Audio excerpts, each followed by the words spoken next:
నమస్తే సురేష్ గారు. నమస్తే తెలుగు వన్ ప్రేక్షకులకి నమస్కారం. సో ఎలా ఉన్నారు? ఫైన్. ఇప్పుడు దగ్గర దగ్గర మీరు 296 సినిమాలు ఏమో కంప్లీట్ చేశారు. 36 సంవత్సరాల సినీ జీవితం. సో చాలా వాల్యుబుల్ విశేషాలు మీ దగ్గర నుంచి మీరు తీసుకుంటామని అనుకుంటున్నాను. అట్లానే కెరీర్ బిగినింగ్ నుంచి వద్దామండా, లేకపోతే జనతా గ్యారేజ్ రీసెంట్గా వచ్చిన సినిమా దగ్గర నుంచి స్టార్ట్ చేద్దాం అంటారు? మీ ఇష్టం ఎట్లా స్టార్ట్ చేసి. నా ఒకే అభ్యర్థన ఏమిటంటే, మన ప్రేక్షకులు యూట్యూబ్ లో చూసి తెలుసుకోగలిగిన విషయాలు మీరు మళ్ళీ అడిగితే అది వేస్ట్ అవుతుంది కదా, మళ్ళీ రిపీట్ అవుద్ది. సో వాళ్ళకి తెలియని విషయాలు ఏమన్నా మీరు డెఫినెట్లీ అడిగితే చూద్దాం. నాకేమన్నా తెలిసి ఉంటుందేమో, వాళ్ళకి తెలియని విషయాలు, మీకు తెలియని విషయాలు. యాక్చువల్గా మీరు శ్రీకాళహస్తిలో పుట్టారు. అవునండి. అక్కడి నుంచి అసలు చెన్నైకి ఎట్లా మీ పెరగటం కానీ అదంతా ఎలా? మా ఫాదర్కి చిన్నప్పటి నుంచి సినిమాలు జాయిన్ అవ్వాలని ఇంట్రెస్ట్ అండి. ఆయన డిగ్రీ పూర్తి చేసి షేక్స్పియర్ నాటకాల్లో యాక్ట్ చేసేవాడు. ఆయన ఇంగ్లీష్ చాలా బాగా మాట్లాడేవాడు. ఆయన ఇంగ్లీష్ నాటకాల్లో చేసేవాడు, తెలుగు నాటకాల్లో చేసేవాడు. సో ఆయన ఎట్లాగైనా సరే నేను సినిమాల్లో జాయిన్ అయిపోవాలని, దేవర్ ఫిల్మ్స్ అనే కంపెనీ ఉండేది, తమిళ కంపెనీ. వాళ్ళు యానిమల్స్తో ఎక్కువ షూటింగ్ చేసేవాళ్ళు, ఎక్కువ చేసేవాళ్ళు. హాతీ మేరా సాతి అవన్నీ వాళ్ళవే. Okay okay. సో అక్కడ ఆయనకి జాబ్ ఆపర్చునిటీ దొరికి, నేను 1 year అవ్వక ముందే ఆయన వెళ్ళిపోయాడు చెన్నైకి. ఓకే. చెన్నైకి వెళ్ళిపోయి అక్కడ వర్క్ చేయడం స్టార్ట్ చేసి ఒక 1 year తర్వాత కొంచెం సర్దుకున్నాక ఫ్యామిలీని పిలిపించాడు. అప్పటి నుంచి చెన్నై నా నివాసం. సో అక్కడ నుంచి సగ జీవితం చెన్నైలోను, ఆ తర్వాత సగం హైదరాబాద్లోను ఓకే అయింది. ఇప్పటికీ చాలా మంది చెన్నై వాళ్ళు ఎప్పుడు హైదరాబాద్ నుంచి వచ్చారని అడుగుతారు. ఇప్పటికీ హైదరాబాద్ వాళ్ళు ఎప్పుడు చెన్నై నుంచి వచ్చారని అడుగుతారు. అసలు చాలా మందికి డౌట్ ఏంటో తెలుసా అంటారు, మీరు చెన్నై అనుకుంటున్నారు. అయ్యో, నేను తెలంగాణ వాసిని అండి. నేను ఇప్పుడు హైదరాబాద్ వాసిని. నేను ఓకే. ఇప్పుడు మా ఆర్టిస్ట్ అసోసియేషన్లో కమిటీ మెంబర్గా ఉన్నాను నేను. అవునవును. సో ఇప్పుడు మెల్లగా I'm becoming active in causes.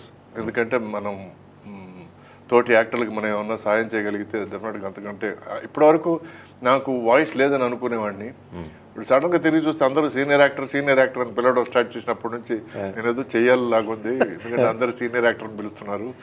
ఇప్పటికీ నేను నమ్మలేకపోతున్నాను నేను సీనియర్ యాక్టర్ అని. అప్పుడప్పుడు అద్దంలో మొహం చూసుకొని నాకేం సీనియారిటీ కనిపించడం లేదు అనిపిస్తుంది. But so yeah, I live in Hyderabad. ఇది నా నివాసం. ఇక్కడ నుంచి తమిళ సినిమాలు నేను చెన్నై వెళ్ళి చేసి తిరిగి వస్తుంటాను. Okay okay okay. స్టిల్ ఇప్పటికి కూడా ఇప్పుడు ఉండటం అక్కడ ఉంటున్నారండి, ఇక్కడే ఉంటున్నారా? పూర్తిగా పరిపక్వతతో పరిపూర్ణంగా ఇక్కడే ఉంటున్నాను, సంపూర్ణంగా. అండ్ నాన్నగారు యాక్చువల్గా ప్రొడ్యూసర్గా దగ్గర దగ్గర ప్రొడ్యూసర్, డైరెక్టర్ సినిమాలు ఏమో చేశారు. 30 సినిమాలు పైన చేశారు. ఆయనకి డైరెక్షన్ ఛాన్స్ ఫస్ట్ కన్నడ సినిమాలో దొరికిందండి. ఎందుకంటే అప్పుడు కన్నడ సినిమాలు కొంచెం లో బడ్జెట్లో తీసేవాళ్ళు. ఓకే. సో అప్పుడు కొత్త డైరెక్టర్ల కోసం వెతికేవాళ్ళు. ప్లస్ డైరెక్షన్ ఛాన్స్ కోసం ట్రై చేస్తున్న వాళ్ళకి కన్నడంలో ఎక్కువ యాక్సెప్టెన్స్ ఉండింది, because all young fresh. Okay. అట్లా కన్నడ సినిమా ఆయన చేసి చాలా సినిమాలు, కన్నడ సినిమాల తర్వాత తమిళ సినిమాలు ఆయనకు ఆపర్చునిటీ రావడం. ఓకే. తర్వాత తమిళ సినిమాలు కూడా డైరెక్ట్ చేసి ప్రొడ్యూస్ చేయడం. అక్కడి నుంచి తెలుగుకు రావడం. తెలుగులో వచ్చి ఆయన రాముని మించిన రాముడు ఎన్టీ రామారావు గారితో, ఆ తర్వాత మహాత్ముడు నాగేశ్వరరావు గారితో, ఆ తర్వాత తల్లే చల్లని దైవం మురళీమోహన్ గారితో, ఆ తర్వాత చెప్పించేస్తా కృష్ణ గారితో, తర్వాత ఆల్మోస్ట్ తర్వాత శోభన్ బాబు గారితో సినిమా చేశారు. అది తమిళ్లో వచ్చి ఈయన చేశాడు. సడన్గా పేరు గుర్తు రాలేదు నాకు. డైరెక్టర్ అండి, ఫాదర్ డైరెక్టర్ ప్రొడ్యూసర్ మన కార్తీ వాళ్ళ ఫాదర్ అండి.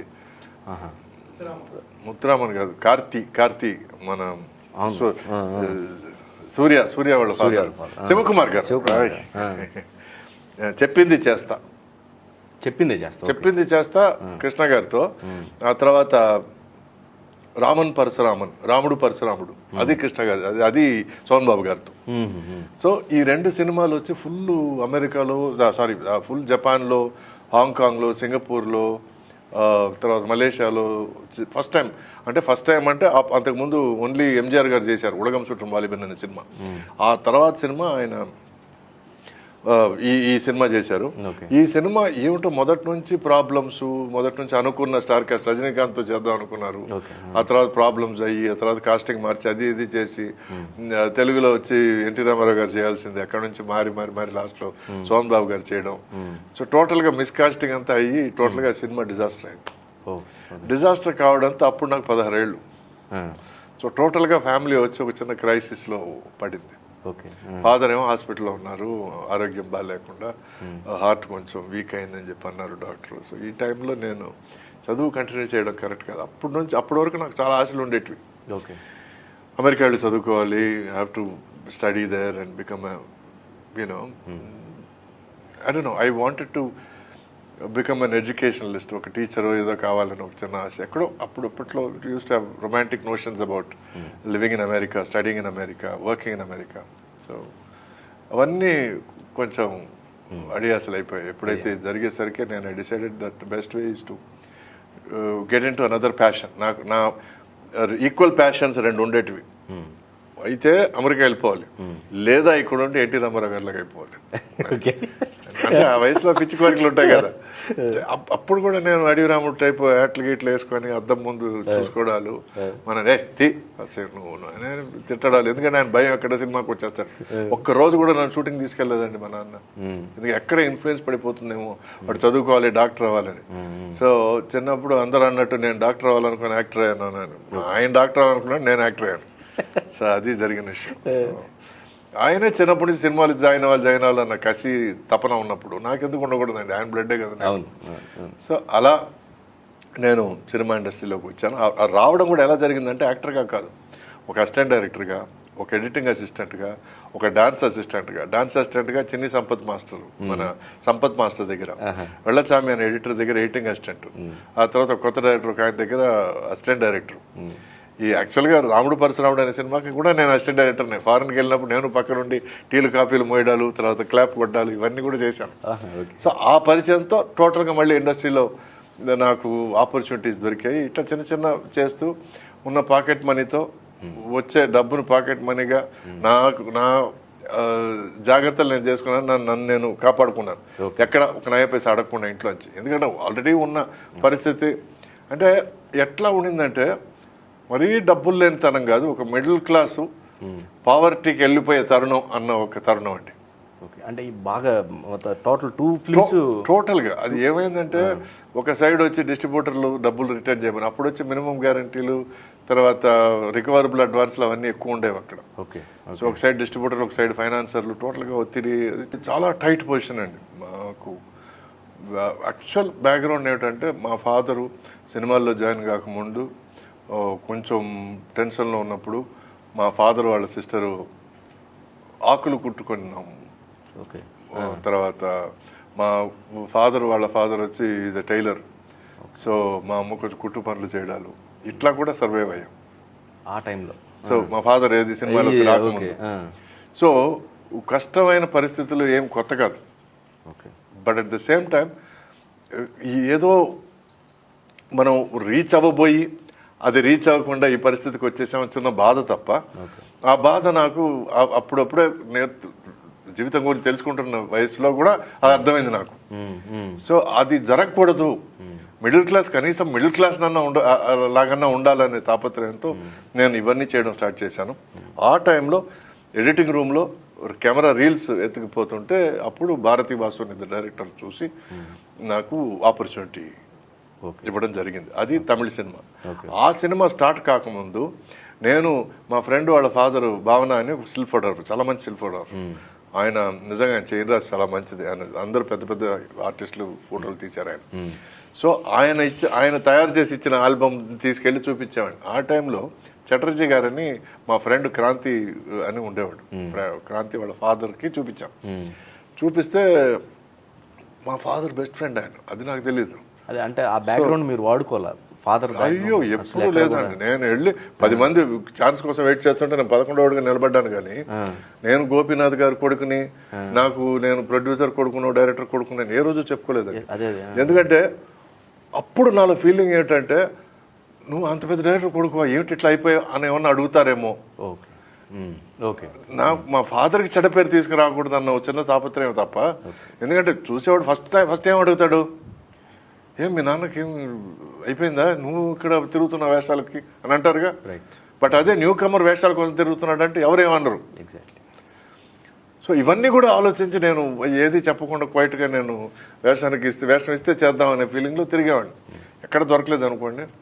ఈ టైంలో క్రాంతి వాళ్ళ ఫాదరు మన చటర్జీ గారు చూసి ఎవరు అని అంటే ఇట్లా ఎవరిని అడిగితే చెప్తాను తప్ప ఎవరిని అడిగితే ఇట్లా గోపీనాథ్ గారు సన్ అండి, యాక్టింగ్ బాగా ఇంట్రెస్ట్ ఉందండి అంటే, సార్ నువ్వు బయట కూర్చొని చెప్పి వెంటనే ఫోన్ చేసి, ఏ గోపి ఏమిటి కొడుకు వేషాల కోసం తిరుగుతున్నాడు, నువ్వు పంపించావా, నువ్వు నేను ఎందుకు పంపించాను, ఎక్కడ వాడు చంపేస్తాను రోజులు మా ఫాదర్. సో ఇట్లా ఫైనల్గా సరే వాడికి ఇంట్రెస్ట్ ఉంది కదా, నువ్వు ఏదైనా చేసేటట్టయితే చేయలేకపోతే నీ ఇష్టం అంత పట్టినట్టే చెప్పాడు మా నాన్న. Okay okay. అఫ్కోర్స్ తిరిగి వచ్చిన తర్వాత క్లాస్ పీకాడు అనుకోండి, నీకెందుకు సినిమాలు, నీ మౌన్ చూసుకో ఒకసారి అర్థంలో, ఇవన్నీ జరిగాయి. సో మొత్తానికి అయ్యో పాపం పోని పాపం అని చెప్పి ఆ సినిమాలో వేషం కన్ఫర్మ్ చేశారు. ఏది ఫస్ట్ హీరో వచ్చి సోమన్ బాబు గారు, second hero Raj Kumar, third hero నేను. నాకు ఆ సినిమాలో ఒక పాట ఒక సీను అంతే. శంకరాభరణం రాజ్యలక్ష్మికి లవర్గా వస్తాను ఆ సినిమాలో. ఓకే. సో ఇది నా ఆ కన్ఫర్మ్ అయిన తర్వాత సడన్గా వచ్చి ఒక సినిమాకి పిలిచారు. సో ఇట్లా ఇది ఇది ఇది ఎందుకు ఇట్లా చూపిస్తున్నానంటే, రామదండ అనే సినిమా ఒక యంగ్ ఈ పేరు కోసం చూస్తున్నారు, నువ్వు చేస్తావా అని అంటే, మా ఫాదర్ సార్ ఎక్స్పీరియన్స్ ఉంటుంది వెళ్ళి చేయను అన్నాడు. ఫస్ట్ తెలుగు సినిమా మీది? సో నా ఫస్ట్ తెలుగు సినిమా షూటింగ్ చేసింది రామదండ అనే సినిమా. ఓకే. తర్వాత జరిగింది వచ్చి ఇది మన జగమండి అనే సినిమా చటర్జీ గారి. ఓకే. ఆ తర్వాత పన్నీర్ పుష్పంగళ అనే తమిళ సినిమా. సో ఇప్పటికీ అందరికీ తెలిసింది ఏమిటంటే పన్నీర్ పుష్పంగళ నా మొదటి సినిమా అనుకుంటారు. బట్ ఇది ఈ రెండు అయిన తర్వాతే పన్నీర్ పుష్పంగళలో నాకు నేను హీరోగా పరిచయం అయ్యాను. అది కూడా ఎట్లా అంటే, నేను ఎడిటింగ్ రూమ్లో వెళ్తుండగా క్యాన్స్ పట్టుకుని భారతీ వాసు చూశారు కదా, వాళ్ళు వచ్చి రేపు రా ఆఫీస్కి రా నీకు వేషం ఉంది అనగానే, వేషం అంటే ఓకే ఏదో మంచి వేషం ఉంటుంది కాబోలు, అసలు హీరో అని నేను మనసులో కూడా అనుకోలేదు ఎక్కడ. ఎందుకంటే రామదండలో ఎక్స్ట్రా వేషానికి కొంచెం బెటర్, ఎందుకంటే ఎక్స్ట్రా వేషానికి జనరల్ క్లోజప్లు ఉంటాయి, నాకు ఉంది ఒక క్లోజప్ సినిమాలో. ఆ తర్వాత ఏంటో ఒక సాంగ్ ఒక సీన్ అని అందరు, ఆ సాంగ్ సీన్ కూడా నేను సరిగ్గా కనపడ్డాను కూడా నాకు తెలీదు. ఆ తర్వాత ఈ వేషం వచ్చేసరికి సరే అని నేను వెళ్ళి ఇట్లా భారతీ వస్తు దగ్గర, సార్ నేను చేస్తాను సార్, బాగా చేస్తాను సార్, సరే నువ్వు చేసినా చేయకపోయినా మేము పెట్టుకుంటాంలే, ఒక 4 రోజుల తర్వాత ట్రైన్ ఎక్కాలి, నువ్వు ఏం బిజీ ఏం లేదు కదా. ఏం లేదండి, చూడు ఇదే మొదటి సినిమా, ఇది తప్ప వేరే సినిమా కాకూడదు, తమిళ్లో మొదటి సినిమా, తెలుగులో ఏం చేసామంటే ఇట్లా పేర్లు చెప్పారు. మేము ఇంతకు ముందు కూడా ఎప్పుడు వినలేదు ఈ పేర్లు, కాబట్టి నీ ఇష్టం, అది చాలు పర్లేదు, దాని గురించి మర్చిపో, ఇదే నీ మొదటి సినిమా, ఇంక మీట దీనికి మా సినిమా రిలీజ్ అయిన తర్వాత ఏదైనా రిలీజ్ అవ్వాలని వాళ్ళు అన్నారు. సరే అనండి అయిపోయి 3వ రోజు భారతరాజా గారు పిలిపించారు. సినిమా పేరు సీతాకోకచిలుక.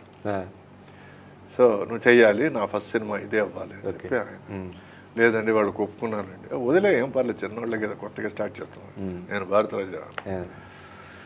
సరే ఇంటికి వెళ్ళి, నాన్న ఇట్లా జరుగుతుంది, నీకు ఏది మనసు పడితే చేయరా, నాకు ఇవన్నీ అడ్వైసులు నేను ఇవ్వకూడదు ఆలోచించాను.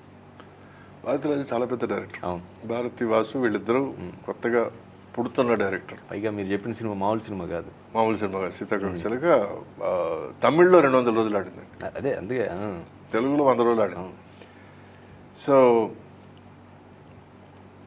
నేను మరుసటి రోజు వెళ్ళి ఆయన దగ్గర ఏమన్నానంటే, సార్ నేను మీ సినిమా చేయలేను సార్, భారతరాజు, ఎందుకంటే ఓవరాల్గా ప్రామిస్ ఇచ్చాను వాళ్ళకి చేస్తాను, సో మాట కట్టుబెట్టి ఉండాలి కదా సార్ లాస్ట్ వరకు, నేను జీవితంలో ఇది ఫాలో అవ్వాలనుకుంటున్నాను సార్, నువ్వు ఏమైనా ఫాలో అవ్వ, నీకు తర్వాత జన్మలో నీకు భారతరాజు సినిమా ఇవ్వడం అన్నాడు. ఈ రోజు వరకు సినిమా చేయలేదు నేను. ఓకే. సో ఆ సినిమా హిట్ అయింది, పెద్ద హిట్ అయింది ఆ సినిమా. బట్ దేవుడి దేవాల నా సినిమా కూడా హిట్ అయింది. సో దాంతో కెరీర్ స్టార్ట్.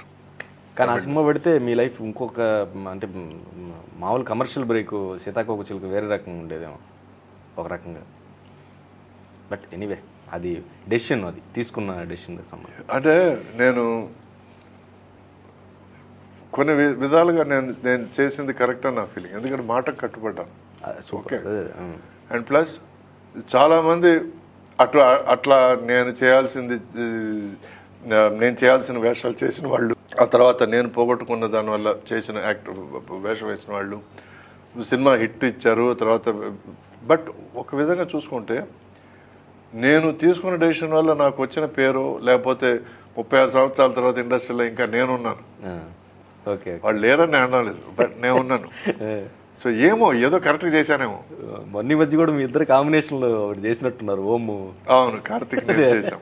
ఆ తర్వాత ఇద్దరం భలే ఫ్రెండ్స్ అయ్యామండి. ఇద్దరం కలిసి తర్వాత తన రెండో సినిమా నా రెండో సినిమా ఒకటే, ఇళంజోడిగలని ఒక సినిమాలో ఇద్దరు హీరోలు. అప్పుడు ఆ సినిమా హిట్ అయ్యి ఈ సినిమా హిట్ అవ్వగానే సీనియర్ ప్రొడ్యూసర్ ఇద్దరికి అడ్వాన్స్ పడేశాడు, నెక్స్ట్ సినిమా నాదే అని చెప్పి. సో లాక్ అయిపోయాము, వేరే దారి లేదు. సో ఇద్దరం అప్పుడు హిట్లలో ఉన్నాం. సో ఇద్దరం కలిసి సినిమా చేసాం, అది సూపర్ హిట్ అయింది. సో అట్లా ఆ తర్వాత మళ్ళీ ఛాన్స్ దొరకలేదు మాకు చేయడానికి. తర్వాత మళ్ళీ ఓమ్లో చేసాం, ఏది 35 సంవత్సరాల తర్వాత. It was a lovely experience. చాలా మంచోడు కార్తీక్. సో ఇది, సో లైఫ్లో అప్పుడప్పుడు మనం అనుకుంటుంటాం, అయ్యో అలా చేసి ఉంటే బాగుండేదే, ఇలా చేసి ఉంటే బాగుండేదే. బట్ మనకి ఏది రాసి పెట్టుందో, లేకపోతే ఏది జరగాలనుందో అదే జరుగుతుంది. అంతేగాని ఇప్పుడు ఫర్ ఎగ్జాంపుల్ నేను రోజా చేయాల్సింది మిస్ అయింది, డేట్ల ప్రాబ్లం వల్ల మిస్ అయింది. ఇప్పుడు దాని గురించి వాపోయో లేకపోతే ఆలోచించో ప్రయోజనం లేదు. ఓకే ఓకే, మణిరత్నం గారి సినిమా. సో నేను అట్లా ఏమిటి సార్, సీతాకోకచిలుక, రోజా, ఇంకా బెస్ట్ ఫిలిమ్స్ కొన్ని మర్చిపోయాను, కొన్ని జ్ఞాపకం ఉన్నాయి. మోహన్ సినిమా ఫస్ట్ సినిమా 365 రోజులు ఆడింది. ఆ సినిమా నేను చేయాల్సింది. నా కార్ యాక్సిడెంట్ అయ్యి ముక్కు నోరు మొత్తం పగిలిపోయాయి, భుజం పోయింది, విరిగిపోయింది, ఒక రిబ్ విరిగింది, తర్వాత ఒక రిబ్ డిస్లొకేషన్, ఇవన్నీ చాలా జరిగాయి. సో దాంతో వీడు అయిపోయాడు, ఇంకా సినిమాకి పనికిరాడని అన్నారు. మొహం స్టీరింగ్ వీల్ తగిలి మొహం జామ్ అయితే ఎట్లా ఉంటుంది. సో బట్ 2 నెలల తర్వాత మళ్ళీ వచ్చాను నేను తిరిగి ఇండస్ట్రీకి. అంటే జనాన్ని పీడించడానికి నాకు ఇంకా ఛాన్స్ ఇచ్చాడు దేవుడు. సో కాబట్టి ఏం జరుగుతుందో అది జరుగుతుంది. అప్పుడే ఇవన్నీ జరిగేటప్పుడే, అంటే నా ఫస్ట్ సినిమా హిట్ అయ్యి అబ్బా వాళ్ళే అందగాడు వచ్చాడు కమల్ హాసన్ తర్వాత వీడే అది ఇది అని చెప్పని నేను దాన్ని నమ్మేసి, ఈ పొగడతలని నమ్మేసి, నేనే వీరుణ్ణి ధీరుణ్ణి అనుకునే టైంలో దేవుడు మొట్టిగా ఇచ్చాడు ఒక యాక్సిడెంట్ అని. మొహం గేమ్ బయలుపోయి హాస్పిటల్ ఇట్లా ఉన్నాను. సో ఆ ఫోటోలు నా ఫ్రెండ్ ఒకటి తీసి చూపించేసరికి నేను భూమికి దిగి వచ్చాను. We are nothing, we are just small toys of God అని అర్థమైంది. అప్పటి నుంచి నేను నా లిమిట్లో ఉండడం నేర్చుకున్నాను నేను. అంటే కొన్ని సందర్భాలు మనకు దొరికినటువన్నీ మంచివే, మనకు దొరకనటువన్నీ మనకు రాసి పెట్టను దానివి అని నేర్చుకోవడం, అని తెలుసుకోవడం నేర్చుకున్నాను. Okay, because your experiences define what you are. So ఇక మీ మ్యారేజ్ విషయానికి వస్తే, ఇంట్లో ఒక సంబంధం చూస్తే అది కాదని చెప్పేసి ప్రేమ వివాహం ఏదో చేసుకున్నారని. అవునండి, మా కజిన్ సిస్టర్ని పెళ్లి చేసుకోమన్నారు మా ఫాదర్. ఎందుకంటే ఆయన కష్టాలని చూస్తున్నారు కాబట్టి, మన ఆస్తి అంతా మన దగ్గరే ఉండాలి. పెద్ద ఆస్తి అంటే ఏం లేదు అప్పుడు, అంటే అప్కమింగ్ నేను ఏదో సంపాదిస్తాను, అవన్నీ ఎక్కడికి వెళ్ళిపోతాయని భయంతో ఇంట్లోనే పెళ్లి చేసుకుంటే బాగుంటుందని చెప్పి చెల్లెలు కూతురు చేసుకోమన్నాడు ఆయన. చిన్నప్పటి నుంచి కలిసి పెరిగాము, సిస్టర్లీ ఫీలింగ్, ఎట్లా చేసుకుంటాము. నేను ఎదురు తిరగడంతో నాకు ఇంట్లోంచి బహిష్కరణ దొరికింది. అప్పుడు నచ్చిన అమ్మాయిని అర్జెంటుగా చేసుకోవడాలు అవన్నీ జరిగాయి.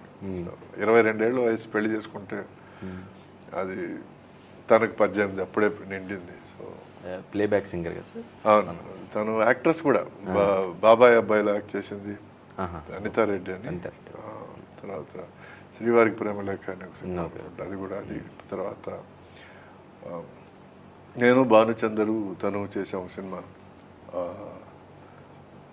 టెర్రర్ అని ఒక సినిమా. సో ఆ సినిమాలో తను నాకు హీరోయిన్. తర్వాత పెరుమైన తమిళ్లో ఒక సినిమాలో హీరోయిన్. సో తను సింగర్గా స్టార్ట్ అయ్యి, తను వెస్టర్న్ సింగర్ తను. సో తను సింగర్గా స్టార్ట్ అయ్యి ఆ తర్వాత సినిమాల్లో యాక్ట్ చేయడం అది జరిగింది. ఇప్పుడు అక్కడ పరిచయం అయ్యి మాకు కామన్ ఫ్రెండ్స్ ఉన్నారని అర్థమయ్యి, ఆ తర్వాత మేము భోజనాలు అవి కలిసే సందర్భాల్లో పరిచయాలు ఏర్పడి అటు నుంచి ప్రేమ అయ్యి, ఈ ఒత్తిడి వల్ల అది వివాహంగా మారింది. సో దానివల్ల ఒక మంచి జరిగింది ఏమిటంటే నా బాబు నిఖిల్ పుట్టాడు. సో సో మరి మీ ఇద్దరు అన్యోన్యంగా ఉండాల్సింది, మరి మధ్యలో మేము అన్యోన్యంగా ఉన్నాం, విడిపోయే వరకు మేము అన్యోన్యంగా ఉన్నాం. సో ఓకే, కాస్త అర్లీగా పెళ్లి చేసుకున్నాడు, అది ప్రాబ్లం, ఏం లేదు. అంటే తను she's a wonderful lady. Okay. మాలో పెద్ద కలతలు ఏం పెద్దగా ఏం లేవు. ఏంటంటే ఆ మ్యారేజ్ చేసుకున్న టైంలో నాకేమిటంటే ఇంకా చిన్న ఆశ, కొంచెం డబ్బు సంపాదించి మా అమెరికా వెళ్ళిపోదాం, అక్కడ సెటిల్ అవుదాం, అక్కడ జాబ్ చేసుకోవచ్చు. అప్పటికి ఇప్పటికి ఉందా సార్? ఇప్పటికీ ఉంది. ఇప్పటికీ వదిలితే వెళ్ళి అమెరికాలో కాలేజీలో చదువుతుంటాను నేను. ఓకే. అంటే నేను మన గురించి తప్పుగా మాట్లాడడం కాదండి, బట్ ఒక విషయం మాత్రం మీరు ఒప్పుకోవాలి. అక్కడ యూజువల్లీ వెస్టర్న్ ఇన్ఫ్లుయెన్స్ ఏమిటంటే ఎస్ అంటే ఎస్, నో అంటే నో. మన ఇండియన్ కల్చర్లో మనం ఎప్పుడు ఎస్ చెప్పం, ఎప్పుడు నో చెప్పం. ఏమంటే కరెంట్ వస్తుందా అంటే, కాదండి నేను కరెంట్ వాడికి ఫోన్ చేశాను, ఫోన్ చేసినప్పుడు వాడు వచ్చి ఏమన్నాడంటే అండి ఈరోజు పవర్ కట్ ఉంటుంది అన్నాడు, బట్ కానీ మనకి ఛాన్స్ ఉంటుందని అన్నాడు. ఇలా కథ ఒక అరగంట ఆ రోజు చెప్తాను తప్ప నో అని చెప్పం, ఎస్ అని చెప్పం. ఓకే. అలాగే సినిమా ఇండస్ట్రీ కూడా, సార్ మీరు నాకు వేషం ఇస్తారా అంటే నో అని చెప్పడు, ఎస్ అని చెప్పడు. బాబు నువ్వు ఒక 1 వీక్ తర్వాత రా, నేను ఆలోచించి కొంచెం క్యారెక్టర్ని బాగా డీప్గా థింక్ చేసి అని అంటాడు తప్ప. So you never know where you stand. So ఇప్పటికీ నాకు ఇంకా నేను జీర్ణించుకోలేని విషయం ఏంటంటే, ఒక డ్రైవర్ని పెట్రోల్ ఉందా మనం బయలుదేరచ్చా అని అంటే వాడు దానికి ఖర్చు చెప్తాడే తప్ప ఉందా లేదని మాత్రం చెప్పడు. Okay. So this is how we're, genetic makeup మనది, వీఆర్ లైక్ దట్. సో నాకేమిటంటే I'm more tune to yes is yes, no is no. Okay. నాకు ముక్తసరిగా లేదండి ఉందండి అని అంటే నాకు చాలా థ్యాంక్. నేను అసలు అతన్ని పూజిస్తాను నేను ఎవరన్నా అట్లా మాట్లాడితే. Because I love straight talk. Okay. Okay. నాకు కథలు చెప్పడం నాకు నచ్చదు. నేను ఇంత మాట్లాడినాను, but because see when you give an interview, when you do something you have to make interesting copy. అంటే ఒక సురేష్ ఇంటర్వ్యూ ఎందుకు చూడాలి? వాడు అన్నిటికీ ఎస్ఆర్ నో సమాధానాలు చెప్తే ఎందుకు చూస్తారు? ఏదో ఒకటి ఇంట్రెస్టింగ్గా మాట్లాడితే అరే వాడు ఏదో ఒకటి చెప్తాడు, పిచ్చి పిచ్చిగా ఏదో మాట్లాడతాడు అని అనుకుని ఏదన్నా చూస్తారు. So that is how you have to make interesting. Whether you give an interview, are you stand in front of camera, are you stand in front of mic for radio programme, what ever you do make it interesting. ఎందుకంటే దీని అన్నిటికీ bottom line ఏమిటంటే Vidya Balan dialogue, entertainment entertainment entertainment. ఇది తప్ప వేరే ఏది పలకదండి ప్రపంచంలో. దీనికి ఒక క్వశ్చన్ మళ్ళీ వస్తాను, దీని ముందు అక్కడ ఆగిపోయాం కదా, మళ్ళీ అక్కడికే లాగుతున్నారు. ఓకే. ఏడు క్వశ్చన్ అదే సార్, ఇప్పుడు ఎలా ఇద్దరి మధ్య అంటే మీరు అమెరికాకి సంబంధించి అప్పుడే వెళ్దాం అనుకుంటున్నారు? అవునండి. ఏమైందంటే ఆ తర్వాత పెళ్ళైన తర్వాత నాకు సినిమా మీద ఇంట్రెస్ట్ ఎక్కువ పెరగడం, సినిమా సబ్జెక్ట్స్ మీద, స్క్రిప్ట్స్ మీద, సినిమాకు అప్రిసియేషన్ ఉండే వాళ్ళతో సాన్నిహిత్యం. ఆ తర్వాత కొంచెం పెద్దవాళ్ళు 50 ఏళ్ళు 60 ఏళ్ళు, అప్పుడు నాకు 22, 50 ఏళ్ళు 60 ఏళ్ళ వాళ్ళ సినిమా గురించి, సినిమా ఎంత గొప్పదో మాట్లాడడం. ఓకే. నాకు గ్రేట్ సినిమా మీద ముందు నుంచి భయం భక్తి ఉంది. అంటే ఒక గాడ్ ఫాదర్ సినిమా 11 సార్లు నేను 17వ ఏట చూశాను. 11 సార్లు గాడ్ ఫాదర్ సినిమా నాకు ఈ రోజుకి ప్రతి షాట్ నాకు జ్ఞాపకం ఉంటుంది. Okay. Okay. Because that is my love for cinema. అబ్బా ఇలా కూడా చేస్తారా అంటే, ఒక మ్యూజిక్ లేకుండా, ఒక డైలాగ్ లేకుండా, ఎవరు కదలకుండా ఒక ఫ్రేమ్ని అరెస్ట్ చేయగలిగాడంటే పా వీడేం డైరెక్టర్ అని ఆ రోజే నేను చెప్పగలిగాను. సో ఎక్కడో లోపల సినిమా మీద ఒక భయము, ఒక లవ్ ఉంది. పెళ్ళైన తర్వాత అది ఎక్కువ వెళ్ళింది, నేను కొంచెం ఎక్కువ కూరుకుపోయాను సినిమాలోకి. ఓకే. తనకి ముందు నుంచి సినిమాలో తను చేసినా కూడా తను ఇది చాలు, నేను తర్వాత కార్పొరేట్ లైఫ్లోకి వెళ్ళాలి, నేను I have to start working, I have to start exploring life, I have to start దేశాలు చూడాలి, ఇవన్నీ తనకి పెరిగింది. తన her thirst for life, world పెరిగింది. ఓకే. ఓకే. ఇది ఒక చిన్న ప్రపంచం, అది వేరే ప్రపంచం. సో నేను ఈ ప్రపంచంలోకి వెళ్ళడం స్టార్ట్ చేశాను, తను వేరే ప్రపంచంలోకి వెళ్ళడం స్టార్ట్ చేశాను. నాకు ఇక్కడ రూట్స్ పెరిగాయి, తనకు అక్కడ రెక్కలు పెరిగాయి. ఓకే. సో నేను ఇక్కడ రూట్స్ వేయాలనుకుంటున్నాను, తన రెక్కలు ఇచ్చుకొని ఫ్లై చేయాలనుకుంటాను. ఈ టైంలో ఇద్దరు ఎలా కలిసి ఉంటారు మీరే చెప్పండి. ఇప్పుడు తన రెక్కలు తెంచేయడం నాకు ఇష్టం లేదు. ఎందుకంటే నా బ్యాక్గ్రౌండ్ చెప్తాను. నేను పెరిగింది, I come from a matriarchal society, matriarchal family. ఎట్లా అంటే మా ఇంట్లో మా నాన్నమ్మ ఇంటిని నడిపేది. ఓకే. ఆ తర్వాత మా ఫాదర్ వాళ్ళ సిస్టర్ మా పెద్దమ్మ నడిపింది. ఓకే. సో మాకు ఇంట్లో పెద్దవాళ్ళు అంటే లేడీసే. ఓకే. ఎప్పుడు మగవాడు లోపలికి వచ్చి ఇది అనేది లేదు. బయట పులుల్లాగా ఉన్న మగవాళ్ళు ఇంట్లోకి రాగానే పిల్లి అయిపోయి ఏమిటి భోజనానికి అనే సెన్స్లో ఉన్నారు. So I come from family that respects women. Okay. So మొదటి నుంచి లేడీస్ అంటే మనకి ఈక్వలో, మనకంటే ఎక్కువ ఈక్వలో అని అనుకునే పరిస్థితిలోనే పెరిగాను. మా అమ్మ కూడా నాకు అదే చెప్పింది. ఫస్ట్ థింగ్ నేను సినిమాలోకి ఎంటర్ అవుతున్నానంటే పక్కన పిలిచి నీతో నేను ఇంతవరకు ఏమో పర్సనల్గా మాట్లాడలేదు, బికాస్ తను చాలా తక్కువ మాట్లాడుతుందండి. అదే నాకు అబ్బింది. బట్ ఇప్పుడు మీ వల్ల చెడిపోయాను అనుకోండి. సో మా అమ్మ ఫస్ట్ నన్ను పిలిచి చెప్పింది ఇంతవరకు నేను ఇదేం పర్సనల్గా మాట్లాడలేదు, బట్ ఒకటి మాత్రం జ్ఞాపకం పెట్టుకో, ఒక ఆడదాని జీవితంతో మాత్రం ఆడుకోవద్దు, నాశనం అయిపోతాం, బీ కేర్ఫుల్. అది ఏదైనా విన్నాను అంటే నేను సూసైడ్ కావాలంటే చేసుకుంటాను తప్ప నువ్వు మళ్ళీ నా మొహం చూడొద్దు అని అంత సీరియస్గా అనేసరికి నాకు చిన్న దడ వణుకు పుట్టి నా మెంటాలిటీ అది కాదు. అయినా కూడా when my mother feel so strongly about it, okay, so I became like that. More or less I became like that. Okay. So అందుకే అంటే నేను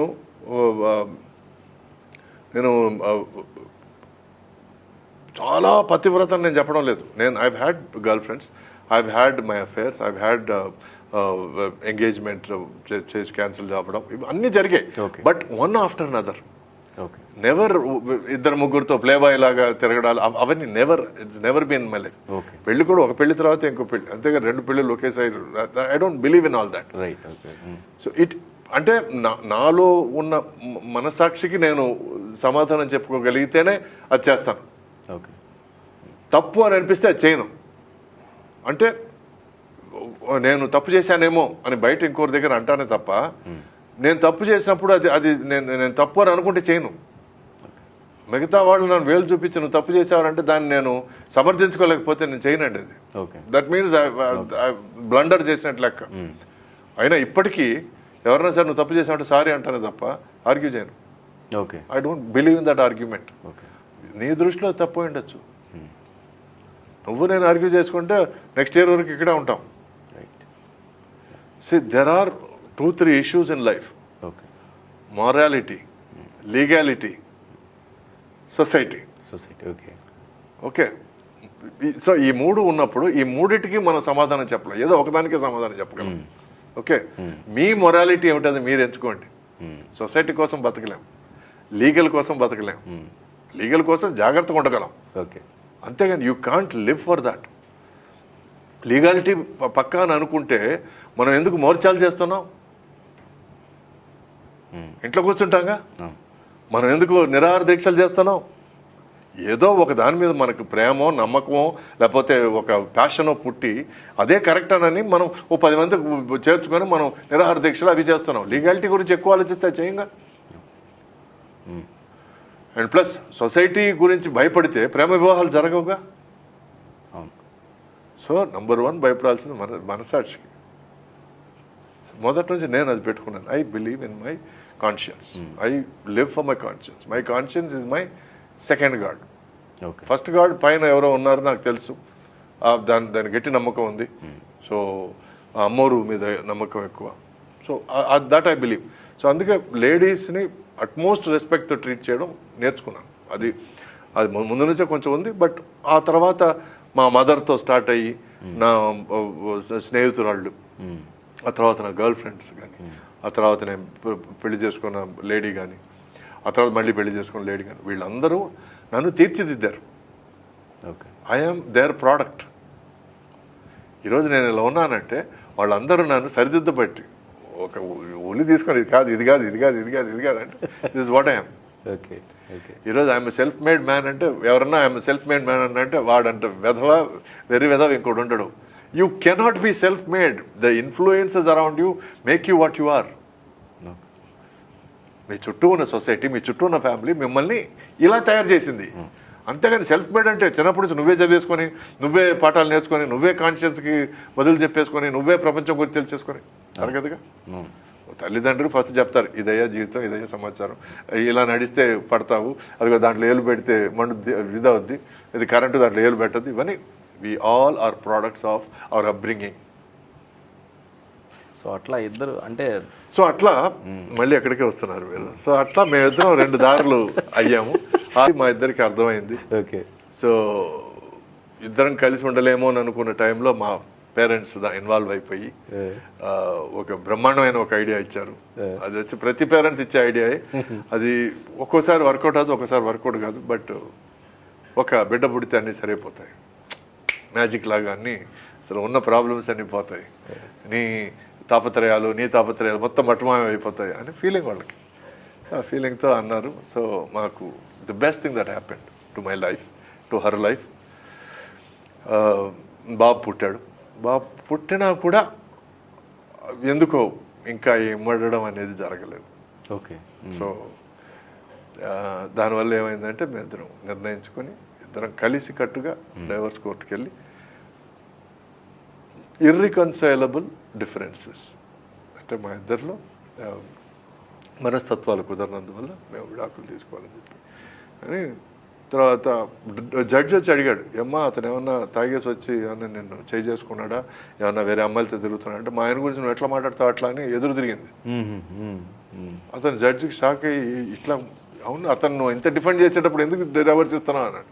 అది వేరే కారణాలు లేండి, అట్లా మాత్రం అబండాలు లేదండి ఆయన మీద, అట్లాంటి మనిషి కాదని చెప్పి అనేసరికి ఆయన షాక్ అయ్యాడు. ఇలాంటి వాళ్ళు డైవర్స్ తీసుకోకూడదు అని అంటే సర్లేండి ఓకే మీరు ఇవ్వండి ఫస్ట్ డైవర్స్ తర్వాత మాట్లాడదాం అని మొత్తాన్ని తీసుకున్నాం. తీసుకున్న తర్వాత తనకి మంచి ఆపర్చునిటీ వచ్చింది. తను అమెరికాకి వెళ్ళింది. అమెరికాకి వెళ్ళబోతూ నేను తీసుకువెళ్ళొచ్చా బాబు, నేను నా దగ్గర పర్మిషన్ అడిగింది. ఇక్కడికంటే బెటర్ లైఫ్ అక్కడ ఉంటుందేమోనని తను నాకు నమ్మించడం వల్ల నేను వదులుకోవాల్సి వచ్చింది. సో దీంట్లో నెక్స్ట్ ఒక క్వశ్చన్ మీది జీవితంలో మీకు చాలా ఎఫెక్ట్ అయిన ఒక ఇన్సిడెంట్ మీ కెరియర్కి సంబంధించి అనే ఒక క్వశ్చన్ మీకు ఉంటే ఆ క్వశ్చన్కి సమాధానం ఇది. ఏమిటంటే నా బాబు 5వ ఏట 6 రాబోతుంది. ఆ టైంలో తను నేను పెళ్లి చేసుకున్న నన్ను వదిలేసి వెళుతున్న ఒక భార్య, ఇద్దరు కలిసి ఇమిగ్రేషన్ నుంచి దాటి లోపలికి వెళ్తున్నారు. ఇది నా ఆఖరి చూపు, ఇంకా ఎన్ని సంవత్సరాల తర్వాత చూసుకుంటానో నాకు తెలీదు. కళ్ళల్లో నీళ్లు తిరుగుతున్నాయి. పబ్లిక్ కంట్రోల్ చేసుకోవాలని ట్రై చేస్తున్నాను, చేయి చాపుతున్నాను. వాడు మళ్ళీ తిరిగి నన్ను చూస్తాడేమని నాశతో ఎదురు చూస్తున్నాను. ఎందుకంటే వాడు చిన్నబిడ్డ, వాడు అటు ఇటు చూస్తున్నాడు, ఎక్కడ ఒకసారి మళ్ళీ నన్ను చూస్తాడని అని వెయిట్ చేస్తున్నాను. ఈ టైంలో ఒక ఫ్యాన్ చేయి పట్టి లాగి సార్ ఫోటో ఇవ్వండి సార్ అని అంటే ఎలా ఉంటుందో ఆలోచించాను. అంటే నేను లైట్గా నెట్టి చూస్తుంటే ఫ్యాన్స్ మీద నీకు ఇంత ఇదా అని చెప్పి వాడు గొడవకు స్టార్ట్ చేశాడు. ఇప్పుడు నేను వాడితో గొడవ పడినా లేకపోతే ఆఖరి చూపులు చూసుకోనా? సో అక్కడ మీ ఫీలింగ్స్ని కూడా ఎక్స్ప్రెస్ చేసుకోలేకపోయారు. ఎట్లా అంటే వాళ్ళ మూర్ఖం. అదే నేను ఇంక దానికి సమాధానం చెప్తూ కూర్చోవాలా, లేకపోతే ఇది మిస్ అవ్వాలి. సో ఇలా that was my most hard hitting time in life. ఎందుకంటే దానికి సమాధానం లేదు నాకు. కొన్ని సందర్భాలకు సమాధానాలు ఉండదు. ఇది నాకు జరిగిన ఈ సందర్భం. అది తర్వాత మా ఫాదర్ పోయిన 3వ రోజు నేను షూటింగ్ చేయాల్సి వచ్చింది.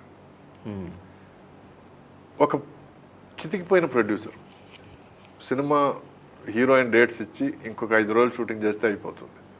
అమ్మాయి నేను ఈ డేట్లో బాంబే అమ్మాయి, నేను ఈ షూటింగ్ చేస్తే నేను ఫినిష్ చేసి నేను తర్వాత పెళ్లి చేసుకోవడం, ఫారెన్ వెళ్ళిపోవడం ఏదో ఉంది మ్యాటర్. Okay okay. సో నేను ఎట్టి పరిస్థితుల్లో ఈ డేట్ను వాడుకుంటే లేకపోతే నీ సినిమా అంతే అన్న రేంజ్లో ఉంటే ఆ ప్రొడ్యూసర్ పరిస్థితి ఏమిటి, నా దగ్గరకు వచ్చి చెప్తే నా పరిస్థితి ఏమిటి? సో ఇలా కూడా వెళ్ళి నేను సాంగులు కామెడీ సీన్స్ చేశాను. బట్ ఒక సైడ్ దుఃఖం. బట్ ఆ రోజు ఒక విషయం నేర్చుకున్నాను. ఏమిటంటే ఏం జరిగినా మరిపించే ఒక ప్రొఫెషన్ ఏదైనా ఉందంటే అది యాక్టింగ్. మన పర్సనల్ లైఫ్లో ఏం జరిగినా దాన్ని మర్చిపోయేటట్టు చేసేది యాక్టింగ్ మాత్రమే. ఎందుకంటే ఇది కెమెరా ఆన్ అనగానే మిగతా ప్రపంచంతో సంబంధం లేదు. This becomes our world. మన ప్రపంచం ఎంత అయిపోద్ది. సో నేను ఒక సైడ్ బాధపడుతూ యాక్ట్ చేశానని చెప్పడం మాత్రం తప్పు, మర్చిపోయి యాక్ట్ చేశానని చెప్పడం మాత్రం కరెక్ట్. ఈ క్యారెక్టర్లో ఇన్వాల్వ్ అయిపోతే ఇంకా అవన్నీ వెళ్ళిపోతాయి, మర్చిపోతాం. బట్ బయటకు వచ్చిన తర్వాత మా అమ్మ ఫోన్ చేయడం, ఒరే తొందరగా రారా, ఇంట్లో ఎవరు లేరు కదా అని అంటే ఎట్లా ఉంటుంది నాకు. ఓకే. సో అయినా సార్ మీరు కొంచెం ఇంకొక 1 hour ఉంటే కొంచెం బాగుంటుంది సార్, ఫినిష్ చేసేసి. ఇవన్నీ నేను ఎవరి మీద కోప్పడాలి కూడా అర్థం కాని పరిస్థితి. సో ఇవన్నీ I have gone through. So ఒక యాక్టర్ లైఫ్ వచ్చి చాలా ఈజీ, చాలా హ్యాపీ అని అనుకోవడం వచ్చి చాలా వెరితనం అండి. We have our problems, we have our, అంటే ఒక యాక్టర్గా ఉండడం వల్ల కూడా ప్రాబ్లమ్స్ ఉన్నాయి, ఒక సొసైటీలో నలుగురికి తెలిసే ఒక పొజిషన్లో ఉండడంలో కూడా ప్రాబ్లమ్స్ ఉన్నాయి. But at the same time నీకు మరు జన్మ అంటే ఇస్తే నువ్వు ఎలా ఉండగలవు అంటే ఇదేలా కావాలి నాకు. Okay. I don't want to change anything. America వద్దు, ఏమొద్దు నాకు, ఇదే లైఫ్ కావాలి నాకు. This is the life that I want. And అమ్మోరమ్మ దయ వల్ల నాకు మళ్ళీ ఇటువంటి జన్మ, ఇదే చేయగలిగిన జన్మ దొరికితే అంతకంటే నేను అదృష్టవంతుడిని అవ్వను. So this is my life. So నేను మళ్ళీ మీరు అక్కడికే లాగుతారు నాకు తెలుసు. సో ఇద్దరం తర్వాత విడాకులు తీసుకున్న తర్వాత తను అమెరికా వెళ్ళిన తర్వాత తన బాగోగులు గురించి మేము ఒకరినొకరు ఉత్తరాలు రాసుకోవడం, అప్పుడు ఫోన్లు చేసుకోవడం, ఆపర్చునిటీ దొరికినప్పుడు. ఇప్పుడు రోజుకి ఒకసారి వాట్సాప్లు చేసుకుంటాం, అది వేరే విషయం. ఇప్పుడు బాబు ఏం చేస్తున్నారు సార్? బాబు ఇప్పుడు వర్క్ చేస్తున్నాడు, యాపిల్ బీస్లో ఏరియా మేనేజర్గా ఉన్నాడు. సో మంచి పొజిషన్లో ఉన్నాడు. సో వాడిని నేను వాడికి 28 ఏళ్ళు, 29 రాబోతుంది. సో వాడిని నేను అడిగాను, ఎరా నీకు సినిమా ఇంట్రెస్ట్ ఏమన్నా ఉందా అంటే, అయ్యో లేదు, ఇంగ్లీష్ సినిమా తీస్తే చెప్పు అని అన్నాడు. సో నీకు అంత సీన్ లేదు కానీ నువ్వు చేసేది చేసుకో అని అన్నాడు. అంటే సినిమా ఇండస్ట్రీకి రావడానికి, సినిమా ఇండస్ట్రీలో నెగ్గడానికి ఒక కసి, ఉన్మాదం కావాలండి. 3 రోజులు పస్తున్నా 4వ రోజు కెమెరా ముందు పెట్టినప్పుడు నవ్వగలగాలి. ఆ మాత్రం కసి ఉన్నవాడే సినిమాలో రాణించగలడు. ఓకే. అంత కసి లేకపోతే దయచేసి రావద్దు. ఎందుకంటే ఇవన్నీ పడ్డాం మేము. నేను తమిళ్లో 3 సినిమాలు ఒకే రోజు 3 సినిమాలు 3 షిఫ్ట్లు చేసేవాడిని. అంటే కరెక్ట్గా 3 గంటలు నాకు నిద్ర వస్తే, నాకు నిద్ర టైం ఛాన్స్ దొరికితే అది చాలా పెద్ద విషయం అనుకునేవాడిని. ఓకే. ఎందుకంటే ఒక సంవత్సరంలో 18 సినిమాలు హీరోగా చేశాను, రికార్డ్ అది. ఒక సంవత్సరంలో 18 సినిమాలు హీరోగా. సరే, దీని మీద ఒకటి సార్, ఇప్పుడు ఈ రోజుల్లో 1 సినిమా 2 సినిమాలు తీయటానికే హీరోలు చాలా కష్టంగా ఉన్న పరిస్థితి ఏర్పడుతుంది. 18-20 సినిమాలు ఎలా చేయగలిగారు ఆ టైంలో మీరు హీరోగా?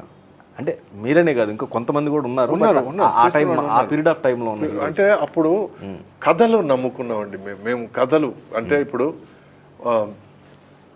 ఇది ఎవరిని తక్కువ చేసే విషయం కాదు, ఎవరిని ఇప్పుడున్న పరిస్థితి వేరు, అప్పుడున్న పరిస్థితులు వేరు. అప్పుడున్న పరిస్థితుల్లో ప్రతి అసిస్టెంట్ డైరెక్టర్ దగ్గర ఓ 10 కథలు ఉండేటివి. ఓకే. ప్రతి కో డైరెక్టర్ దగ్గర ఒక 20 కథలు ఉండేటివి. ఓకే. వాడిని నిద్రలో లేపినా కూడా రేపు డైరెక్ట్ చేస్తున్నా కథ చెప్పంటే చెప్పేసేవాడు. ఓకే. అంత కసి ఉండేదండి. ఒక అసిస్టెంట్ డైరెక్టర్ ఈరోజు ఒక సెట్కి వస్తే నేను ఈ డైరెక్టర్ కంటే బాగా చేయగలను అనే ఫీలింగ్తో వస్తున్నాడే తప్ప, వాడు పని నేర్చుకొని వస్తున్నాడా, వాడిని కూర్చోబెట్టి సీన్ రాయరా అంటే రాయగలడా? లేదు. ఓకే. అప్పట్లో భయం ఉండేదండి, దీని మీద భక్తి ఉండేదండి. ఈరోజు నా ఒకటే బాధ ఏమిటంటే, సినిమా ఇండస్ట్రీ తెలియనివాడు సినిమా ఇండస్ట్రీ గురించి ఎంత ఈజీగా మాట్లాడతాడో, సినిమా ఇండస్ట్రీలో ఉన్నవాడు కూడా సినిమా ఇండస్ట్రీ గురించి అంత ఈజీగా మాట్లాడితే అక్కడే నాకు బాధ కలిగేది. ఓకే. సినిమా ఇండస్ట్రీ గురించి తెలియనివాడు బయటవాడు ఏమంటాడు, ఈ సినిమా బాగాలేదురా, ఎందుకంటే బాగా డైరెక్షన్ చేసి ఉండొచ్చు, తప్పులేదు. అవును, ఎందుకంటే అతనికి తెలియదు కాబట్టి. ఒక సినిమా అనేది యజ్ఞం లాంటిది. ఓ 1-2 సంవత్సరాలు సినిమా తీస్తే ఎంతమంది ఇన్వాల్వ్ అయి ఉంటారు, దగ్గర ఒక 120-150 ఫ్యామిలీలు ఇన్వాల్వ్ అయి ఉంటాయి. వాళ్ళందరూ కలిసికట్టుగా పనిచేస్తే సినిమా అనేది తయారవుతుంది. దానికి మళ్ళీ మ్యూజిక్లు, దానికి మళ్ళీ డబ్బింగ్లు, దానికి మళ్ళీ అన్ని హంగులు కలిపితేనే అది థియేటర్కి రావడానికి రెడీ అవుతుంది. ఇంత చేసిన తర్వాత వాడు 2 గంటల్లో సినిమా చూసి అని అంటాం, ఓకే. బట్ సినిమా ఇండస్ట్రీలో ఉన్నవాడు అప్పుడే ఒక 6 నెలలు వచ్చి ఒక క్లాప్ కూడా సరిగ్గా కొట్టడం తెలియని వాడు, ఒక ప్రాంప్టింగ్ కూడా చెప్పడం సరిగ్గా తెలియని వాడు, ఒక సీన్ పేపర్లో అసలు పదాలు కరెక్ట్గా ఉన్నాయో కూడా చూసి చెప్పలేని వాడు, ఇంతేనా, ఇంతకంటే బాగా డైరెక్షన్ చేస్తాను నేను అని అంటే బాధేస్తుందండి. ఎందుకంటే కళ్ళ ముందు గొప్ప డైరెక్టర్లను చూస్తున్నాను. రైట్, అవును. ఆ గొప్ప డైరెక్టర్లు చేశారు కూడా, చేశారు వర్క్ చేశారు. ఆ గొప్ప డైరెక్టర్లలో భయాలు కూడా చూస్తున్నాను నేను.